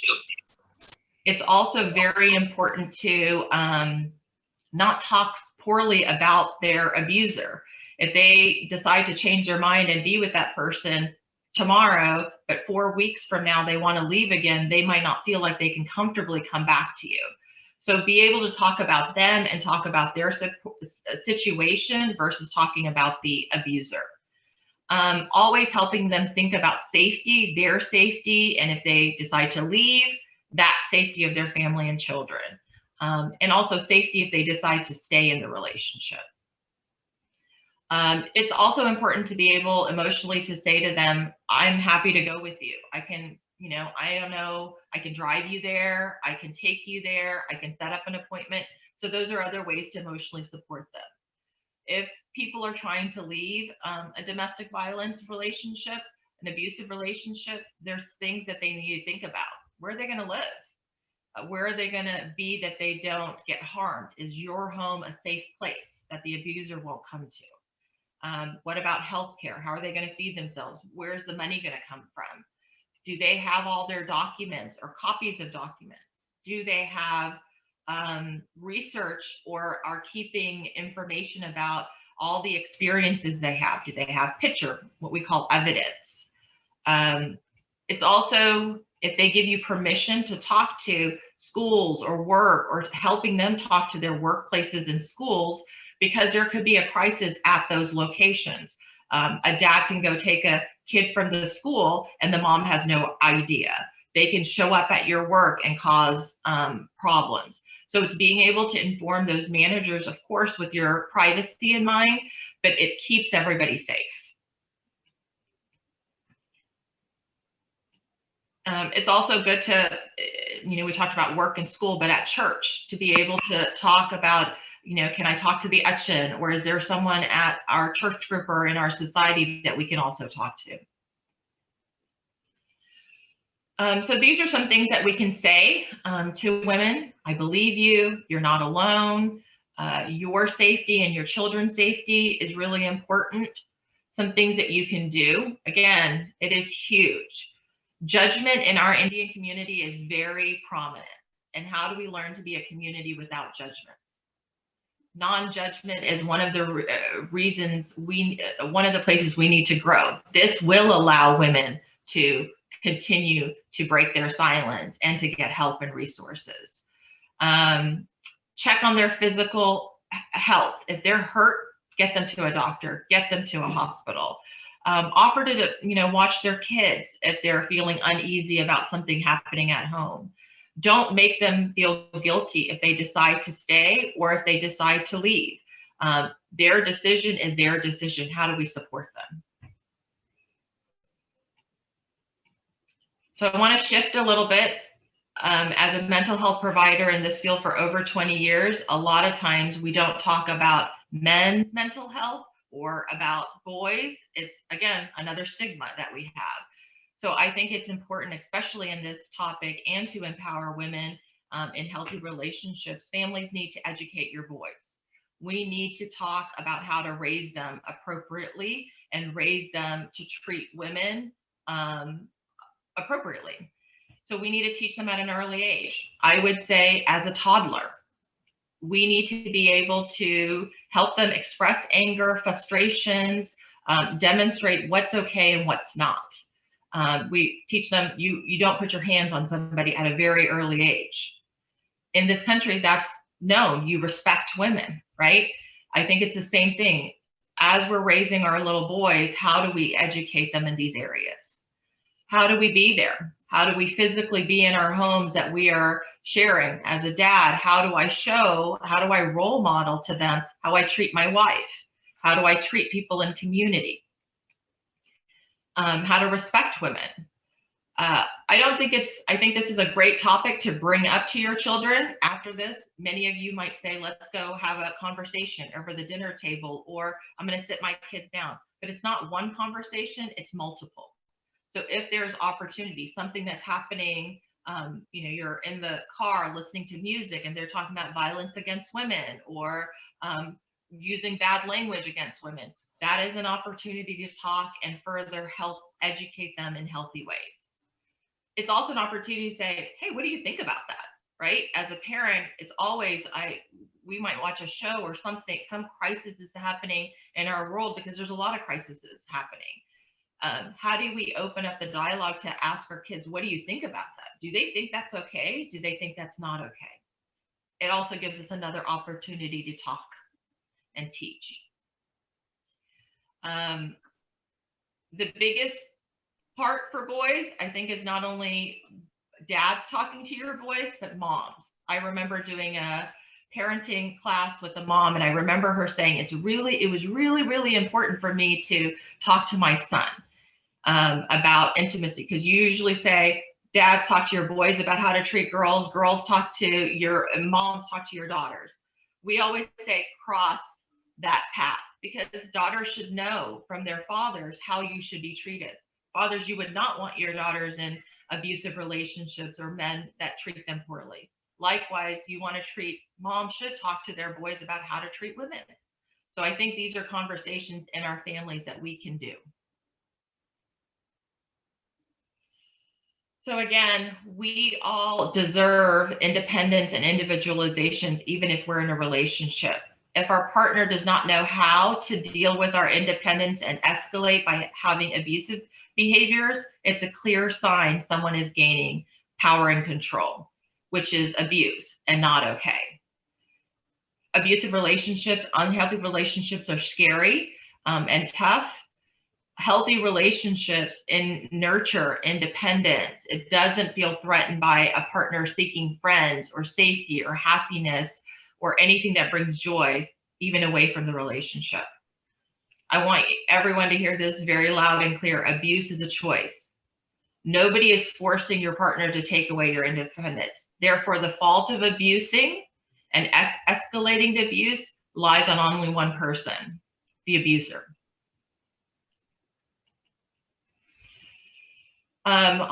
As a therapist, I always say, yes, we have problems. Yes, we should be able to solve them, but it's not very black and white. There's this gray that we have. We want to provide grace. Like, we don't want to say, hey, this happened once and and it could be your choice. After once, I'm done, right? But there are lots of times that we want to provide our partners with grace. So extending grace to another person is kind and compassionate, and it's normal to want to give that someone the love, benefit of the doubt. But however, giving that person repeated grace, and it slowly it creeps into abusive relationship, is not healthy. So what we want here to remember is, you giving grace is important because you love that person, but you giving them grace repeatedly might be you making justifications, being in denial, rationalizing, or making excuses. So we have to admit and acknowledge that that's happening. And is there help? Are we willing to go get help? Is our partners willing to go get help? So this line of grace and abuse can cause some problems. So knowing where that place is important. There's this approach of wait and see about abuse. And here are a few questions to ask yourself if you're considering grace, abuse, leaving, staying. What behaviors are you willing to put up with? How far are you willing to go? What is an acceptable, what is unacceptable, and your line, your boundary line. The longer a survivor stays in a power and control situation with an abuser, what you're doing is giving them all the power and control, and it could be a dangerous situation. And sometimes it's harder to leave. So I think it's important to think about these questions, but you deserve to be happy and in a healthy relationship, safe too. So change is on the horizon. Even having talks like this monthly in lots of groups and lots of community has been happening. So empowering women is already working. There's data that shows that people are reporting domestic violence annually more than any other year before. 2 reasons. I think people are getting the community awareness and support they need. And because of that education, people are not standing up for it, and people are deciding to not do it. There's more of a shift from blaming and shaming the victims to encouraging being in treatment, therapy, having healthy boundaries, and educating. The most important part of the empowerment approach, the goal there is to provide education. If that's community awarenesses, advocacy, crisis and pre-crisis services and opportunities. And there's a lot more services, because when you jump into a swimming pool off of a diving board, that one person isn't the only one that gets splashed on or affected. Everybody in that swimming pool, so everybody in your home, your parents, you, your abuser, your children are all affected. And there's a lot more support for the entire family system. So I'm going to end here. And when I think about empowering women, this is what I think of. When women are living in a safe, fulfilled, productive lives, they can reach their full potential. They're contributing their skills and their workforces and their communities and their families. They're raising happier, healthier children. By empowering women who are in an abusive relationship, we're contributing to a healthier society and humanity at large. Thank you all. These are some resources that people can turn to. Empatia Global has a website. There's some information about women's law. And that last resource is the national hotline, at least in the US, for domestic violence topics, issues, concerns, things to think about. These books are books about women empowerment, if it's from work life to how people who have been in struggling situations have gotten out of it. And Rise is by a Malayalee, young Malayalee girl that talks about empowerment. So I want to give her a plug. And then there's a telephone number here for a hotline if you're in a crisis situation. And there's contact information about me. Thank you all. Thank you very much, Angela. That was very informative and very productive. Again, thank you very much for taking the time and explaining all this to us. Next, I'm going to invite Asha Nikshad. Most of us, she's known as RJ Asha. She's the radio jockey and is an anchor. We have seen her in action on various stages as a very delightful MC. She's also famous for her TikTok videos, which were a great source of entertainment during the lockdown months. Funny, smart, beautiful, as she speaks her mind. When it comes to social injustice, whether it's small things around us or major global issues, she responds with passion. She believes in the power of women's tribe. Let's hear from Asha. Hello, everyone. ഒരുപാട് കാര്യങ്ങൾ ഇവിടെ സംസാരിച്ച ഒരുപാട് കാര്യങ്ങൾ വളരെ പ്രസക്തമാണ്. ഒരുപാട് information ഇവിടെ വന്നിട്ടുണ്ട്. ഞാൻ അതിൽ എനിക്ക് പാഷനേറ്റ് ആയിട്ടുള്ള ഒരു സബ്ജക്റ്റിനെ കുറിച്ച് മാത്രമാണ് ഞാൻ സംസാരിക്കുന്നത്. നിങ്ങൾക്ക് എല്ലാവർക്കും അതത്രേ റിലേറ്റ് ചെയ്യാൻ പറ്റുമെന്ന് തന്നെയാണ് എനിക്ക് തോന്നുന്നത്. നമ്മളെപ്പോഴും പറയാറുണ്ട്, എന്തെങ്കിലും ഒരു ഇഷ്യൂസ് ഒക്കെ ഉണ്ടായി കഴിഞ്ഞിട്ടുണ്ടെങ്കിൽ, oh my god, we didn't know about this. ഞാൻ അറിഞ്ഞിരുന്നെങ്കിൽ ഞാൻ ഹെൽപ്പ് ചെയ്തേനെ. എന്തുകൊണ്ടാണ് നമ്മൾ ഇങ്ങനത്തെ ഇഷ്യൂസ് അറിയാത്തത് എന്ന് നമ്മൾ എപ്പോഴെങ്കിലും ആലോചിച്ചിട്ടുണ്ടോ? എനിക്ക് തോന്നുന്നു ഒരു പ്രിവെന്റിങ് ഡൊമസ്റ്റിക് അബ്യൂസിന്റെ ഒരു ഫസ്റ്റ് പാർട്ട് തന്നെയാണ് being aware that there is domestic abuse happening. ഞാൻ മുൻപ് ആലോചിച്ചിട്ടുള്ളതാണ്, ഇപ്പോഴും ഞാൻ എപ്പോഴും എൻ്റെ ഒരു ജീവിതത്തിൽ എപ്പോഴും ആലോചിക്കാൻ ശ്രമിക്കുന്ന ഒരു കാര്യമാണ്, എൻ്റെ സർക്കിളിൽ അല്ലെങ്കിൽ എന്നെ അറിയുന്ന ആളുകളുടെ ഇടയിൽ ഇങ്ങനെ ഒരു ഇഷ്യൂ ഉണ്ടാവുകയാണെങ്കിൽ അവര് എന്നോട് വന്ന് ഇതിനെക്കുറിച്ച് സംസാരിക്കുമോ? Am I a safe zone to them? ഞാൻ അത് സംസാരിക്കാൻ പറ്റുന്ന ഒരാളാണ്, അല്ലെങ്കിൽ ഞാൻ അവരുടെ കൂടെ നിൽക്കും, കേൾക്കും, സഹായിക്കും എന്ന ഒരു മെസ്സേജ് ഞാൻ എൻ്റെ ജീവിതത്തിൽ കൊടുക്കുന്നുണ്ടോ എന്ന് ഞാൻ ശ്രദ്ധിക്കാറുള്ളതാണ്. അപ്പൊ എനിക്ക് തോന്നിയിട്ടുള്ള ഒരു കാര്യം എന്ന് പറഞ്ഞാൽ, ആസ് എ കമ്മ്യൂണിറ്റി നമ്മൾ ജീവിക്കുന്ന ചുറ്റുപാട്, നമ്മുടെ സമൂഹം വളരെ ജഡ്ജ്മെന്റൽ ആണ്. I am a proud Malayali women. നമ്മൾ എല്ലാവരും പ്രൗഡ് മലയാളീസ് ആണ്. പക്ഷെ we have to own up to this. We are extremely judgemental. Judgemental to the point, ദാമ്പത്യ പ്രശ്നങ്ങളും ഡിവോഴ്സും എല്ലാം പരാജയവും നാണക്കേടുമായിട്ട് നമ്മൾ കണക്ക് കൂട്ടുന്ന ഒരു സമൂഹമാണ്. അതുപോലെ തന്നെ ഇത്തരം പ്രശ്നങ്ങൾ നമ്മുടെ കുടുംബ സദസ്സുകളിലും നമ്മുടെ സൗഹൃദ സദസ്സുകളിലും പരിഹാസത്തോടെ പരാമർശിക്കപ്പെടാറുണ്ട്, ചർച്ച ചെയ്യപ്പെടാറുണ്ട്. ഈ ചർച്ചകളിൽ എപ്പോഴും എന്ന് ഞാൻ പറയുന്നില്ല, പക്ഷെ ഭൂരിഭാഗം പ്രശ്നങ്ങളിലും വിരൽ ചൂണ്ടപ്പെടുന്നത് പെണ്ണിന്റെ നേരെയാണ്. ഞാൻ കുറച്ച് എക്സാമ്പിൾസ് പറയാം.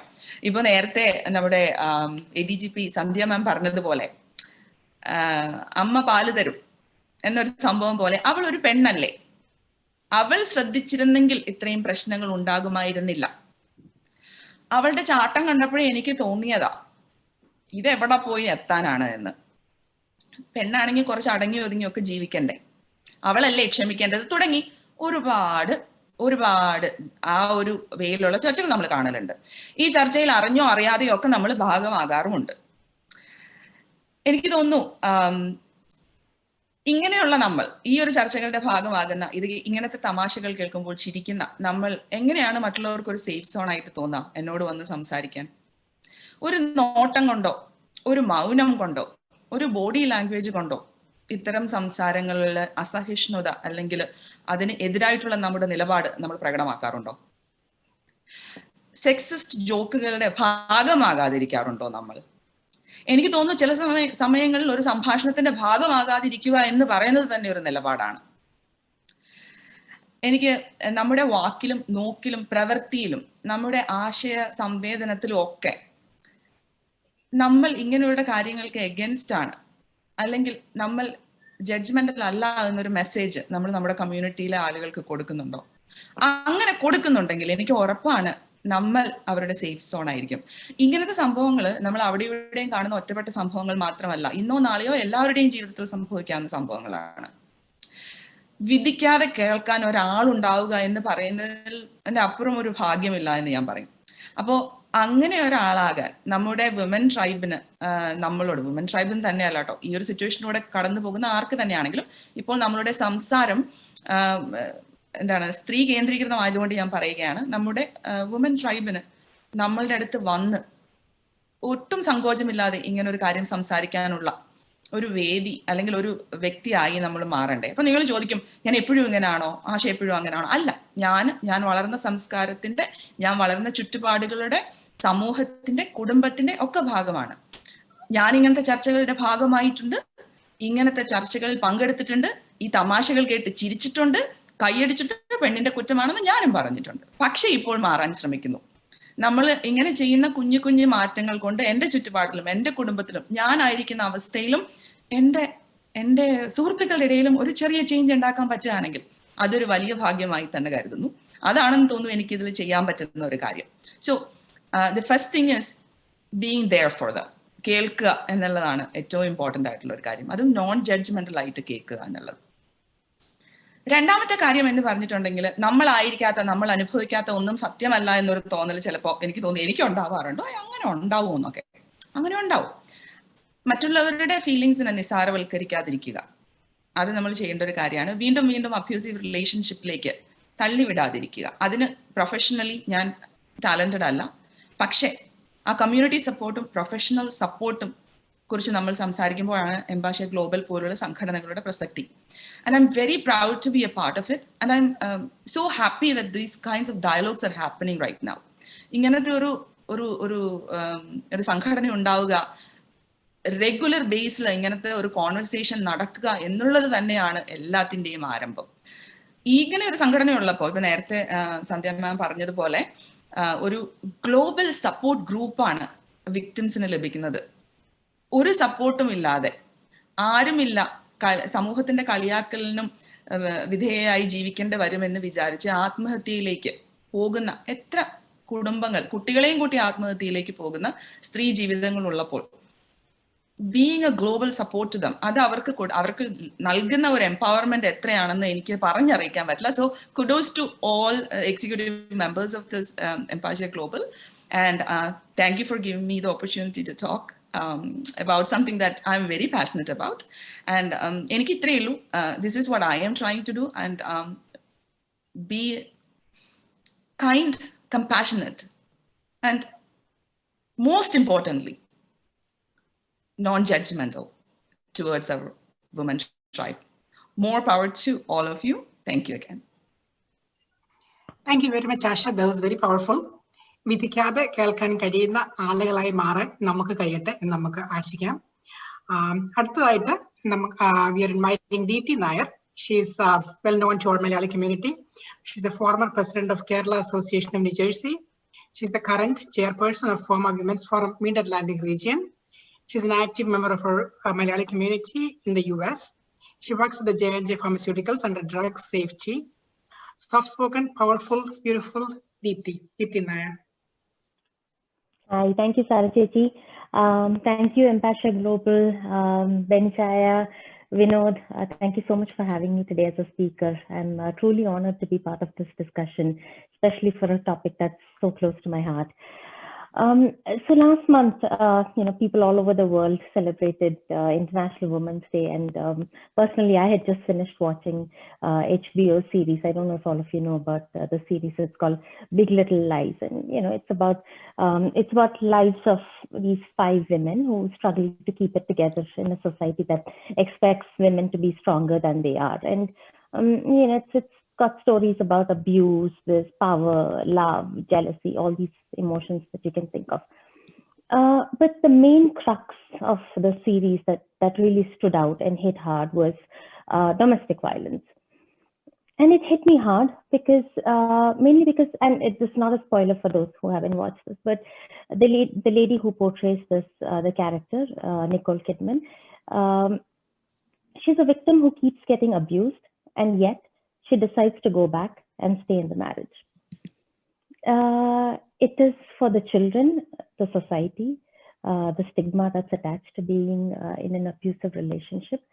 And it got me thinking of the number of women that go through similar situations and stay in abusive relationship through years of suffering. And how many of us know of people who are in similar situations and who suffer through such kind of relationships?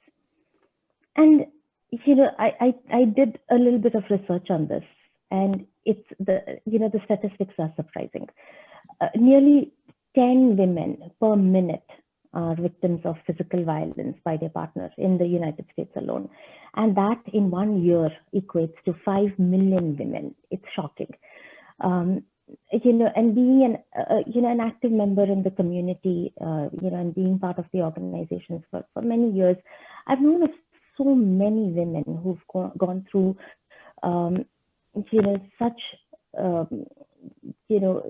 great amounts of domestic violence. And now, because of the COVID situation as well, it becomes even more difficult for them because they are in such close proximity with their abusers.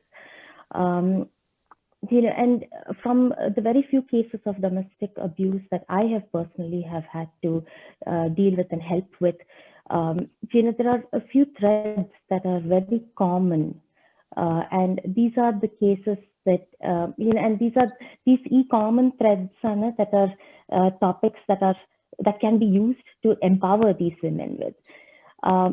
One of them is financial independence. we need to make sure that women are financially empowered and independent, whether it is through your job, through your savings, your investments, or even a combination of all three, so that women can make competent decisions. In a social stigma, and a very good friend Asha, she extremely nicely put it, the best way possible. We need to stop being judgmental. We live in the 21st century, and it's time that we start normalizing things that the right thing to do when you are in an abusive relationship is to move out before anybody starts getting hurt and to seek help. We need to stop victimizing, and we need to start dealing with people with a little bit of more passion. And we need to start building these people up, because God knows these people need help, and we are the ones who can really help these people. Things like visa issues, there are so many people who, as far as I noticed, calls are from people who are newly married couples. They don't know the legalities. They've come on H1 visas, and the wives are on H1B visas. They don't know what to do. Passports illa. So things like that. So we need to have a plan set in place, or we need to have access to them, or they need to be empowered in terms of they need to know what is the visa system. And that's where Empatia Global, I'm so proud to be part of you, where you've played such an important role in helping so many cases where you've helped situations where families have been helped. The saddest truth is that unlike COVID-19, violence against women cannot be stopped with a vaccine. But I'm an ardent believer that women should empower another woman. So my message to all of you, mothers, sisters, daughters, spouses, girlfriends, go-getters, believe more in yourself. Don't give up on your dreams. Be ambitious. Even though someone might find you or your dreams to be too daring or too much, don't feel guilty. Invest in yourself. If you're not ready for something in your life, take your time. But be your own trailblazer. Be empowered, and be you. And thank you so much for inviting me. And I had such a wonderful time listening to all of you strong women. I feel empowered already. Thank you. Thank you very much, Deepthi, for that empowerment speech. Very inspiring. Next, we have another very excellent speaker, Shiji Alex. She is an executive leader in healthcare. She's from Chicago. She is the president of the Indian Nurses Association of Illinois. She serves our community as an advocate, motivator, and influencer. She's also an avid reader of both English and Malayalam literature. She's an excellent speaker. Let's hear from Shiji. Hi, എല്ലാവർക്കും നമസ്കാരം.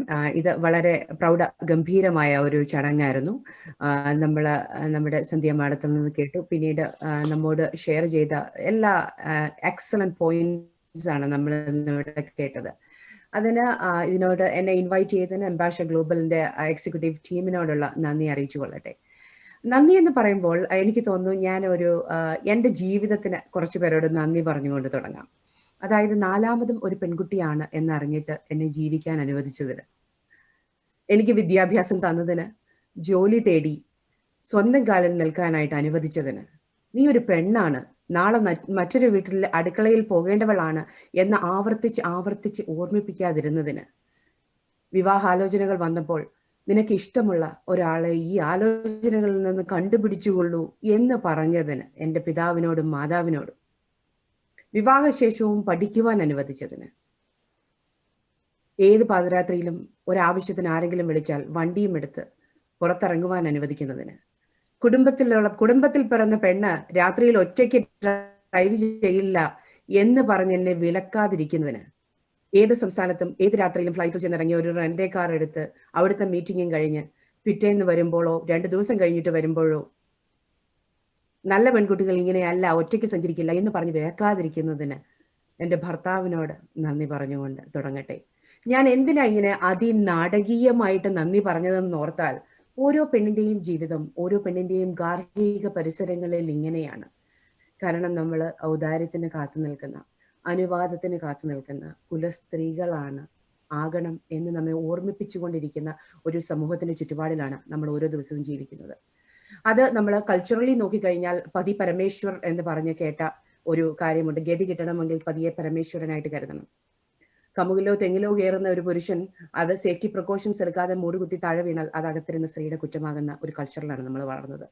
കാലാവസ്ഥാ വ്യതിയാനങ്ങൾ കൊണ്ടും വേലിയേറ്റം കൊണ്ടും വേലിയിറക്കം കൊണ്ടും കടൽക്ഷോഭങ്ങൾ ഉണ്ടാകുമ്പോൾ അത് തുറയിലെ കുടിലിലിരുന്ന അരയത്തിയുടെ മാനത്തിന്റെ കുഴപ്പം കൊണ്ടാണെന്ന് കേട്ട ഒരു സാഹചര്യത്തിലാണ് നമ്മളെല്ലാം വളർന്നു വന്നത്.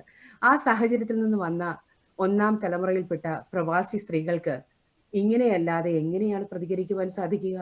എല്ലാം അടക്കി ഒതുക്കി പിടിച്ച് ജീവിക്കുക എന്നുള്ളത് മാത്രമേ അവരുടെ മുന്നിൽ ഒരു ഒരു ആശ്വാസമായിട്ട് കാണുന്നുള്ളൂ എന്ന് നമുക്ക് പറയാം.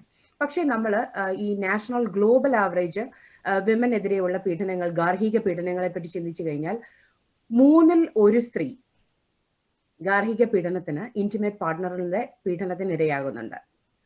3-ൽ 1 സ്ത്രീ, അതായത് അപ്പോൾ 3-ൽ 2 പുരുഷന്മാർ നല്ല പുരുഷന്മാരാണ്.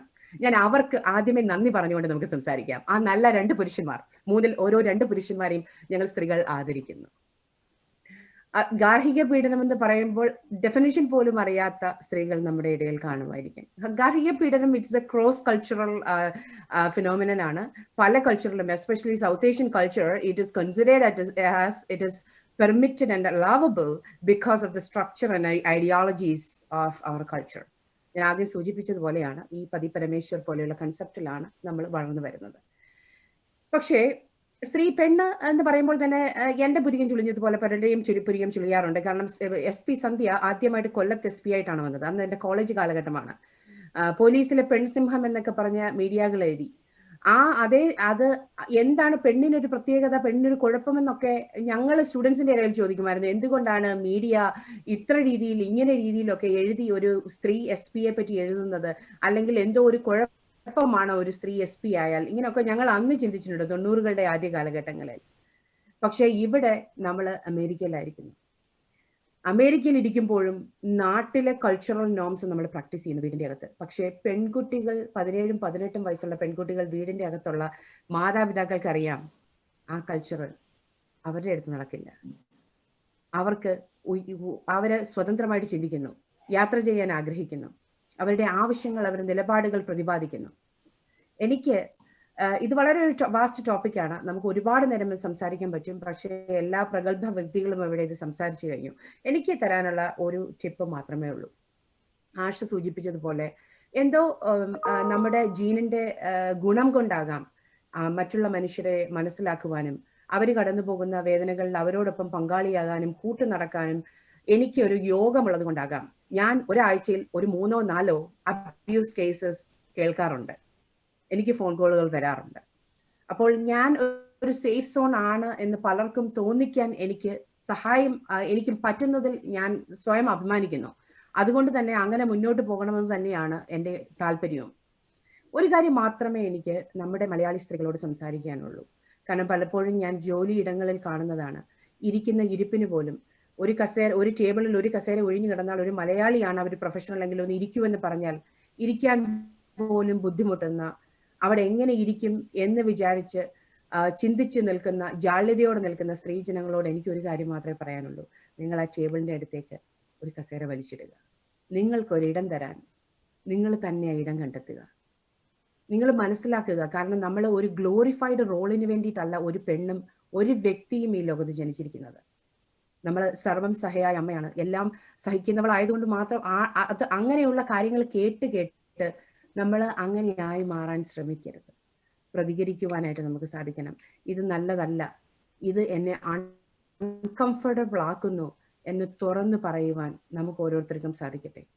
അങ്ങനെ നമുക്ക് സ്വയമായിട്ടൊരിടം കണ്ടെത്തുവാൻ, ആത്മാഭിമാനത്തോടെ ജീവിക്കുവാൻ, സ്വയം ആത്മാഭിമാനത്തോടെ ജീവിക്കുമ്പോൾ ചുറ്റുമുള്ളവരുടെ അഭിമാനം സംരക്ഷിക്കുവാൻ, അവരുടെ കാര്യങ്ങൾ കുറ്റപ്പെടുത്തലുകളിൽ കൂട്ടുചേർന്ന് അവരെ കുറ്റപ്പെടുത്താതെ എന്താണ് യഥാർത്ഥമായിട്ട് സംഭവിക്കുന്നത് മനസ്സിലാക്കുവാൻ തക്കവണ്ണം അവരെ ഒന്ന് സപ്പോർട്ട് ചെയ്യുമ്പോൾ പിന്നീട് തൊഴിലിടങ്ങളിലായാലും എവിടെയായാലും ഓരോരുത്തർ ചെയ്യേണ്ട കാര്യം സ്വയം വളരാൻ ശ്രമിക്കുക. അത് വായനയിലൂടെയാകാം, മറ്റുള്ളവരുടെ കാര്യങ്ങൾ കേൾക്കുന്നതിലൂടെയാകാം, അല്ലെങ്കിൽ ഒരു സീരീസ് വാച്ച് ചെയ്യുന്നതിലൂടെ ആകാം. എങ്ങനെയാണ് സ്വന്തം അറിവ് വർദ്ധിപ്പിക്കുവാൻ സാധിക്കുന്നത്? അപ്പോഴാണ് നമുക്ക് ഒരാളുടെ മുന്നിൽ ഒരു നിവർന്നു നിന്ന് അവരുടെ കണ്ണിലേക്ക് നോക്കി സംസാരിക്കുവാൻ സാധിക്കുന്നത്. അബ്യൂസ് ചെയ്യാൻ വരുന്ന ഒരാളുടെ കണ്ണിലേക്ക് നോക്കി I don't deserve this, you have to stop it എന്ന് പറയുവാനുള്ള ഒരു ആർജവം ഓരോ പെണ്ണിനും ഉണ്ടാകട്ടെ. അങ്ങനെ ഓരോ പെണ്ണും മുന്നോട്ട് വരുവാൻ തക്കവണ്ണം സപ്പോർട്ടീവായിട്ട് നിൽക്കുവാൻ നമുക്ക് ഓരോരുത്തർക്കും സാധിക്കട്ടെ. അതിനായിട്ട് എംബാസഡർ ഗ്ലോബൽ നടത്തുന്ന എല്ലാ ശ്രമങ്ങൾക്കും നന്ദി പറഞ്ഞുകൊണ്ട് അതിന്റെ ഒരു ഭാഗമാകുവാൻ സാധിച്ചതിലുള്ള സന്തോഷം പ്രകടിപ്പിച്ചുകൊണ്ട് ഞാൻ എൻ്റെ വാക്കുകളെ അവസാനിപ്പിക്കുന്നു. Thank you. Thank you very much Shiji. That was really amazing. ആത്മാഭിമാനമുള്ള ആത്മവിശ്വാസമുള്ള സ്ത്രീകൾ നമുക്ക് ചുറ്റും കൂടുതൽ ഉണ്ടാവട്ടെ എന്ന് ആശംസിക്കുന്നു. So I'm really speechless. നമുക്ക് ഇന്ന് കേട്ട ഇത്രയധികം മനോഹരമായ പ്രസംഗങ്ങൾ, മനോഹരമായ രീതിയിൽ ചിന്തിക്കുന്ന വനിതകൾ നമ്മളുടെ കൂടെ ഉള്ളപ്പോൾ എംപാഷ്യ ഗ്ലോബൽ അതിന്റെ ലക്ഷ്യസ്ഥാനത്ത് എത്തുക തന്നെ ചെയ്യും. നമുക്കിനി സമയം വൈകിയത് കൊണ്ട് കൂടുതൽ ചോദ്യങ്ങൾ ചോദിക്കാൻ അവസരം ഉണ്ടോ എന്ന് എനിക്കറിയില്ല. പക്ഷെ എങ്കിലും ആർക്കെങ്കിലും ഈ പ്രസന്റേഷനോട് ആരോടെങ്കിലും ചോദ്യം ചോദിക്കാൻ ചോദിക്കണമെന്നുണ്ടെങ്കിൽ അതിനുള്ള അവസരം ഇപ്പോഴാണ്. I'm looking through the chat box. There's so many positive comments here. Anybody from the audience want to ask any questions to any other presenters? This is the time. If not, I'm going to invite Mr. Benny Vachachra to say the vote of thanks. Again, I'm really speechless and I'm really happy and proud that we have such amazing women among our group. All of you, everybody who presented, everybody who spoke, everybody asked the questions. You are really the future of Empatia Global, and together let us work together to empower other women. When women work together, incredible things happen. So if anybody has any questions, please talk now. If not, Mr. Benny Vachachra will say the vote of thanks.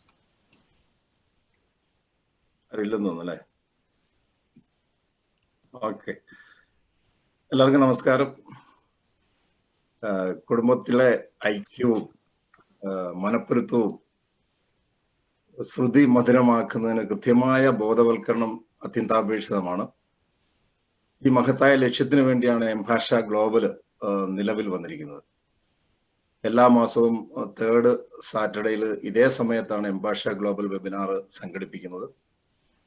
ഈ സംഘടനയുടെ പ്രവർത്തനങ്ങൾ ജനങ്ങളിൽ എത്തിക്കേണ്ട ഉത്തരവാദിത്വം നമുക്ക് ഓരോരുത്തർക്കുമുണ്ട് എന്ന് മനസ്സിലാക്കി മുന്നോട്ട് പോവുകയാണെങ്കിൽ സന്തോഷവും സമാധാനവും നിറഞ്ഞ ആരോഗ്യകരമായ കുടുംബാന്തരീക്ഷം നമ്മുടെ കമ്മ്യൂണിറ്റിയിൽ സൃഷ്ടിക്കുവാൻ നമുക്ക് സാധിക്കും. ആ ഒരു നല്ല നാളേക്ക് വേണ്ടി നമുക്കൊന്നിച്ച് കൈകോർത്ത് പിടിക്കാം എന്ന് ഓർമ്മിപ്പിച്ചുകൊണ്ട് ഞാൻ എൻ്റെ കർത്തവ്യത്തിലേക്ക് കടക്കുകയാണ്. എംപാഷ്യ ഗ്ലോബലിന്റെ എല്ലാ മാസവും നടക്കുന്ന വെബിനാറിൽ കേരളത്തിലെ പ്രമുഖ വ്യക്തികളെ എംപാഷ്യ ഗ്ലോബലിലേക്ക് ക്ഷണിക്കുന്ന ഈ സംഘടനയുടെ brand ambassador professor Shri Gopinath Muthukad, അതുപോലെ തന്നെ കേരള പോലീസിന്റെ മാത്രമല്ല മലയാളികളുടെ തന്നെ അഭിമാനമായിരിക്കുന്നതും ഇന്നത്തെ മീറ്റിങ്ങിൽ ഒരു നല്ല ഒരു മെസ്സേജ് തന്ന ADGP ശ്രീമതി ബി സന്ധ്യ IPSന് വളരെയധികം സ്നേഹത്തോടെ ഹൃദയത്തിന്റെ ഭാഷയിൽ ഞാൻ ഈ അവസരത്തിൽ നന്ദി പറയുകയാണ്. അതുപോലെ മുഖ്യ പ്രഭാഷണം നടത്തിയ എംപാഷ്യ കുടുംബത്തിലെ അംഗങ്ങളായ ശ്രീമതി എഞ്ചില കൊരുത്ത്, അതുപോലെ ചർച്ചയിൽ പങ്കെടുത്ത Shiji Alex Chicago, Asha Nishad New Jersey, Deepthi Nair New Jersey, ഇവർക്ക് എല്ലാവർക്കും പ്രത്യേകം ഞാൻ നന്ദി അറിയിക്കുകയാണ്.